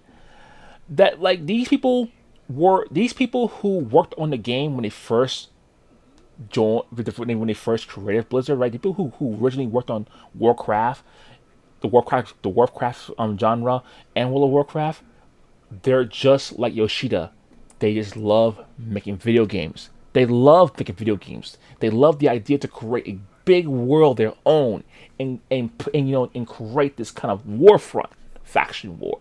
They dreamed about they had this wet dream where they can have like two factions fight against each other in these massive wars, you know? And I do support that idea. Matter of fact, I think that idea is really cool. You know, and I believe in their dreams. I do. I really fucking do. But the thing is that the biggest mistake they done was to make the deal with the devil. When they partnered with Activision, right? When they merged with Activision, then that's what happened. Here's the thing. One rule, guys. One rule. If a company who's making more money than you merge with you, they're not there to be a partner. There's no partnership. A merge does not mean partnership. A merge means corporate takeover from one company that's making more money than you. That's what it means. So when Activision has finally made a partnership merge deal, quote unquote merge deal with Blizzard, in translation, now we own Blizzard. That's not a partnership merge. That's we own you. Same thing with Discovery and Warner. They merge, but in translation, that means Discovery owns Warner Media. Okay, because Warner Media, they're losing a lot of money. Discovery has a lot of money. This is not a merge. This is a corporate takeover. We're not partners. I owned you. We made decisions. I pay to own you. Big Dick Bobby. We're not partners. I'm making a decision. The money, I put more of the money up. This is mine now. Everything I do to this company now, it goes through me. I own you. You're my bitch. If I say bend over, bend over. If I say bark like a dog, you're gonna bark like a dog. Everything is mine now. That's Big Dick Bobby. Bobby makes you think that that you and him are partners. No. In reality, he owns you, and he will decide the fate of your games. The day they merged with Activision, Blizzard was already dead. Blizzard didn't know how to negotiate deals. And because of this, everything they work hard on will be tarnished. Even after this acquisition with Xbox, it's not going to get better. It's not. It's not going to get better. Because the people who working on who are working on Blizzard right now, the people who work on Blizzard right now, they don't know anything about the Blizzard IP. They don't know about the Diablo games. They don't know about the Warcraft games. They don't know nothing about it. They don't. And like honestly, they really don't. The best thing I could say for the current Blizzard staff is to make new IP. You know, and just have a skeleton closet team to work on World of Warcraft. Because that's what's going to happen to World of Warcraft. It's just going to be a skeleton team. And from this point on, Blizzard just need to find... The new Blizzard team, they just need to find their own identity. And the truth to be told, I don't think they will. I know I sound like a doomer, and I don't want to sound like a doomer. I don't want to talk shit about people's games. I really don't. You know, because I used to love World of Warcraft as well. But the thing is that it's this is not the same Warcraft I dreamed to play one day, and I finally had a chance to play it, and now I don't want to. Okay, I finally own a Blizzard game. I played Diablo 3. I played Overwatch. Honestly, I spend $30 on sale on a $60 game, which is Diablo 3. I spend premium price on Overwatch, which was on sale for $50. I was like, yes, I can finally play it. Yay, I finally play it. Guess what? I finally play it. Guess what? I hated it. It was boring. The gameplay was fun, but it was really boring. I couldn't continue with it. I couldn't. I really couldn't. The only thing I was doing was because I found out that they do these season resets. I don't know why I even reset my character. I didn't know that was I didn't know that was a thing. But then PoE do the same thing as well, and I hated that too. Oh my fucking god, I'm so fucking mad. Anyway, that's kind of why I stopped playing Diablo 3. The reason why I stopped playing Diablo 3 because of the fucking season resets. And now I lost all my shit. Yeah, I'm mad. Oh yeah, I'm so mad. But you know what? It's kind of cool though. I get to play the game by myself now. You know, to learn the game over again. You know, and struggle again. Eh, just means that I play on a fucking slow XP level. I kind of wish I could play the game offline, my free time on controller, so I can watch YouTube while I can go AFK sleeping while I'm playing Diablo 3. But it ain't gonna happen though. So you know what? I don't really give a shit. You know what? Diablo, fuck it. Don't care. So yes, I do own Blizzard games. I do own Overwatch, and I do own Diablo 3. I do own their games. The only thing that also Heroes of the Storm. It's all right. It's all right. I like the idea, but that's about it. I don't care for the characters because I don't give a shit about them. You know, so you see what I'm saying? And then like by the time I start playing, here's the thing, the time I start playing Blizzard games were the time that Blizzard was going downhill. So is this the same Diablo that people talk about? No, it's better than when it first came out. What I heard, but the rest of the games, doo doo, really doo doo. So my thing is this.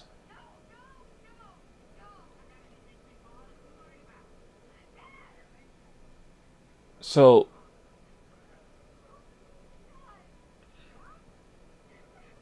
so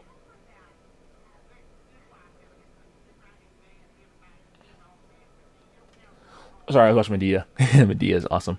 Anyway, so what I'm trying to say is this, right, guys? What I'm trying to say is that what I'm trying to say is this, right? Blizzard is not the same Blizzard at all anymore. There are some other markets.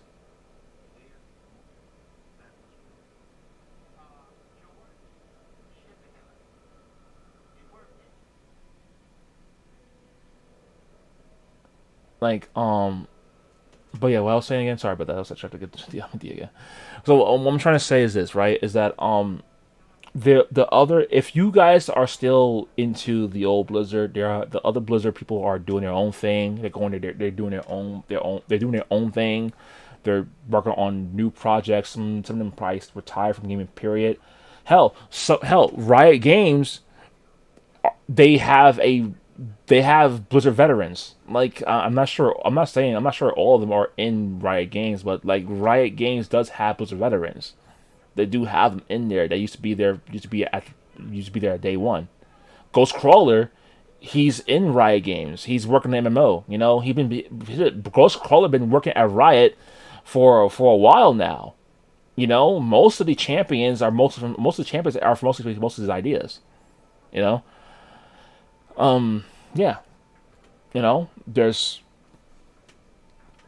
and also Jeff Kaplan. He's working with with Mike Morheim. You know, and all those other people. You know, like this is not the same Blizzard.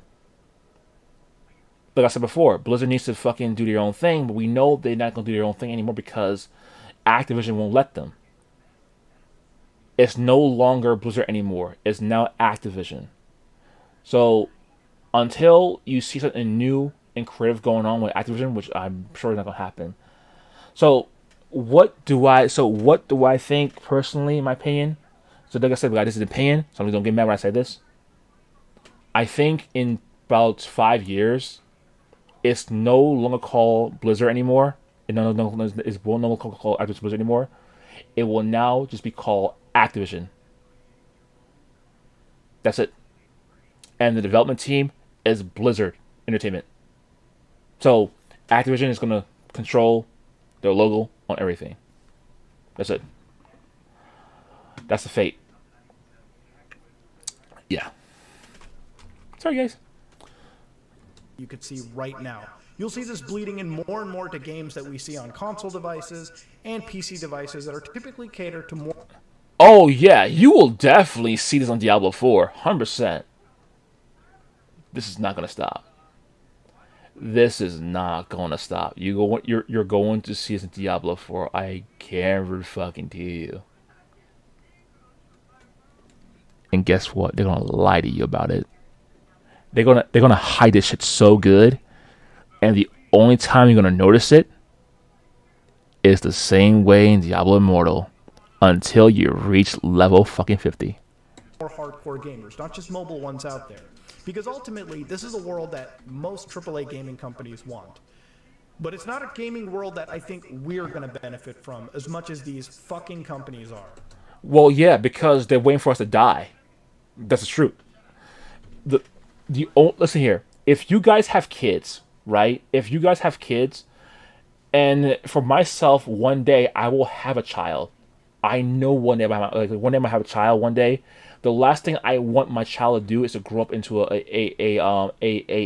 grow up into a game market where it's all about spending money. I don't want my own child to spend money to win games off and on. I do not want that.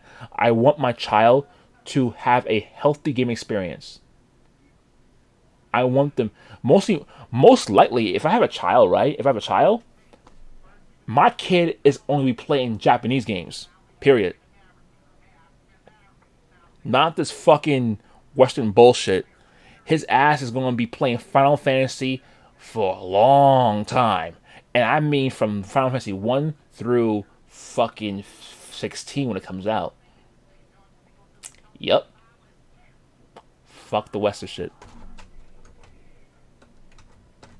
So that being said, though, this is Diablo Immortal's video. One of the most fisting games I've ever seen, but not something completely surprising. I could have seen this writing on the wall. Same. I've been seeing this. When they first announced that shit, I already know what's gonna happen. I knew this shit will be fucking monetized to oblivion. I've been knew this. People who've been playing Blizzard games for a very long time, who like, oh, Blizzard will never do this. Of course they will. Because this is not Blizzard anymore. Like, this ain't the same Blizzard. No, it's not.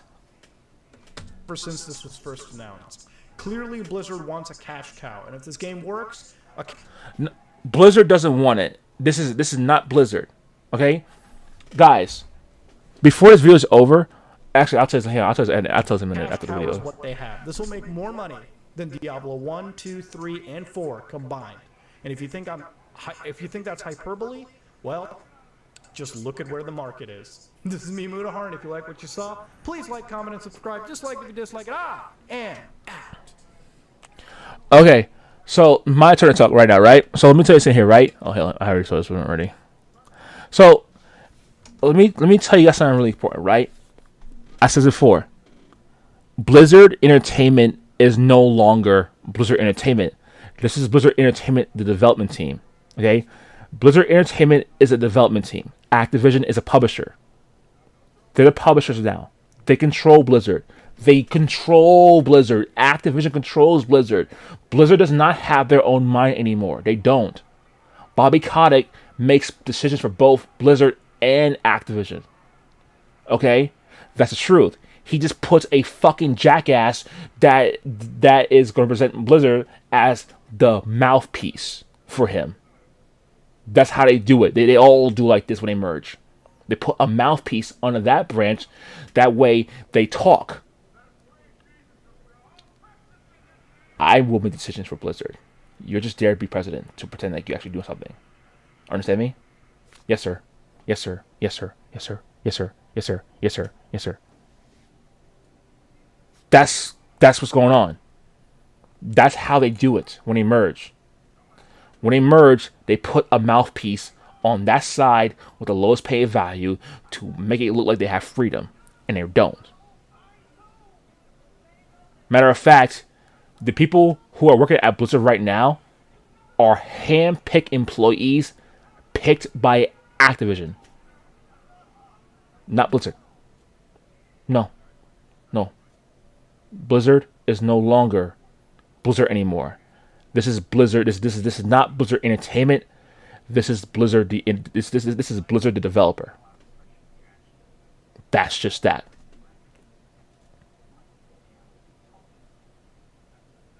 You can deny the truth all you want. It's right there. But yeah, I'm sorry, guys. Now for another company that I like and I want to curse out. Riot. Riot.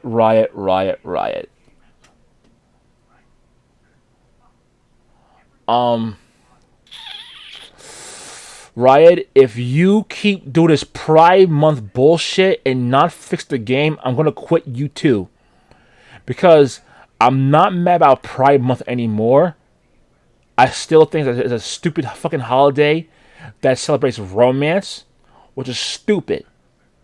Pride Month should be about happiness. It shouldn't be about who you're in love with. You're making it into a romance holiday. Romance is something that happens every day. Okay? Pride Month about exclusive romance towards homosexuals is really stupid. Because homosexuals celebrate Valentine's Day as well. And they should have the right to. They should have the right to celebrate Valentine's Day the same way as we do. Okay? Everyone has the right to celebrate Valentine's Day. Pride Month is basically Valentine's Day. Everyone should be proud of who they are and who they love and who they are as a person. Okay? Stop with the Pride Day shit. Okay? We all know what you're doing. You and Disney and any other company who's doing it along with this Pride shit, just doing it for money. Okay? It's a marketing month for you guys, not actually for homosexuals. Because homosexuals don't give a shit about Pride Month. They're spending times with they spend time with their gay boyfriends and their gay girlfriends with each other. That's what they're doing. They're chilling and having a romantic time on Valentine's Day and have a date night with their boyfriend if they're a guy and a girlfriend if they're a girl, or they have or transsexuals with their trans boyfriend with their boyfriend, or trans or trans girlfriend with their boyfriend, or etc. You know what I mean? But yeah. Stop with the Pride Month bullshit and fix the fucking game, okay? You guys need to fix solo queue. Solo queue is a fucking mess, and you need to fix it. There's people who are botting, and people on there who are buying accounts, who are going back into the game, even though you fucking banned them, perma-banned them for the 5th time. It's annoying. Your punishment system is a joke. Because all they can do is what they're gonna do is go to a fucking L9 account and spend $60 on a brand new account. That's what they're gonna fucking do, and they do it all the fucking time. Riot, your punishment system is a joke. It's pathetic. And I want to also, there are people who play Yumis and there are people who play Yumi and they fucking have a macro bot who play the game for them, and they're not even playing the game. And it's also, the trollers are still there, and I've been saying this many times by Riot. I said this many times about Riot. Riot, you need to increase the amount of LP in solo queue, because that's the only way we can combat these fucking people who are ruining the games for people who are trying to learn the game. Because in order for people to get better at solo queue, or get better at the game, period, they need to go into a different level of tier that has more prominent players. There's no one in bronze or iron or silver who are even functionally there to even improve in gameplay. They're not fucking there. They're not. They're fucking not. And there are some people who cannot handle the pressure to carry the game by themselves. They can't handle it. But in order for them to do that, they need to get to a higher level tier where there are people who are more mature to do that. And I will say mostly Platinum is like that, mostly, even though it's a joke tier. Now, Platinum, you could probably get better at the game in Platinum, because Platinum will have more functional players who are more functional in the head, that not fucking have PTSD. And that's why I'm saying many times and scream my lungs out, Riot, you need to increase the LP so players can get to a different level of tier to get better at the game. If you are so afraid about the Victoria skins getting so easily obtained, How about you move the Victoria skins to a different level of tier? Matter of fact, how about this? Move the Victoria skins into Diamond if you need to. Because I don't give a shit about the Victoria skins. I have a job. I can pay my own skin. Matter of fact, honestly, my opinion, I believe the skins I buy looks way better than Victoria skins. So you know what? I don't give a shit about it. Move the fucking shit to Diamond. I don't care. I don't care. I don't care if my friends get mad if I say this. I really don't give a shit if my friends get mad when they say this. I really want I really want to get better at the game by having experience challenges. Okay? Move the fucking LP up. Crank it up a little bit. Anyway. I can't wait for your MMO. I really can't wait for that. Oh, Lord have mercy. And also, guys, right? I know I've made some comments about Caitlyn and Vi being, ring around the rosy. I don't know if this is like an alternate timeline storytelling of the story of League of Legends of Vi and Caitlyn. But I must say this. Caitlyn and Jace are childhood friends, right? It makes sense for them to be together. Instead of some random woman who is trying to trick Jace into something. Because, like, that black woman character in Arcane, she had a great potential to become a great villain. Like, when it comes to, like, the bureaucratical side of it. Like, in the politics side of it, she has great potential to do it. No, they said fuck it. They said they started to make Jason into a jerk. Well, Jason's actually not a jerk. He actually tried to help out the people in Zon. So he's not actually a jerk. He actually does care a lot. He really does care. He wants Jinx's fucking life though, but damn sure. But yeah, the romance stuff, Riot, you threw me off when you did that. Like I said, I'm not against fucking the homosexuality stuff. I have gay friends. I have female friends as well. And I love both of them a lot as my friends. So you can tell me shit. The romance make no sense. But the rest of the show is pretty good. Vi was doing a lot. You see, the reason why I was so mad about Riot, about the Vi and Caitlyn romance stuff, because they made Caitlyn look like a prissy feminine woman. You see, Caitlyn was more whiny and more annoying to be around in the Arcane story, because Riot did not flex the abilities of Caitlyn in the story. Now they see her. Yes, she was using her rifle at one scene, but I don't see Caitlyn showing her skills that she had learned from her teacher. I don't see her flexing her ability to show how her gun skills really are like. Now probably on the next series of Arcane, when they go to the point where they get older, I might see that. Maybe. But the season 1 Arcane, Caitlyn is the weakest character. Like, there are non-characters who I don't know about have more stronger arcs than Caitlyn did in this season.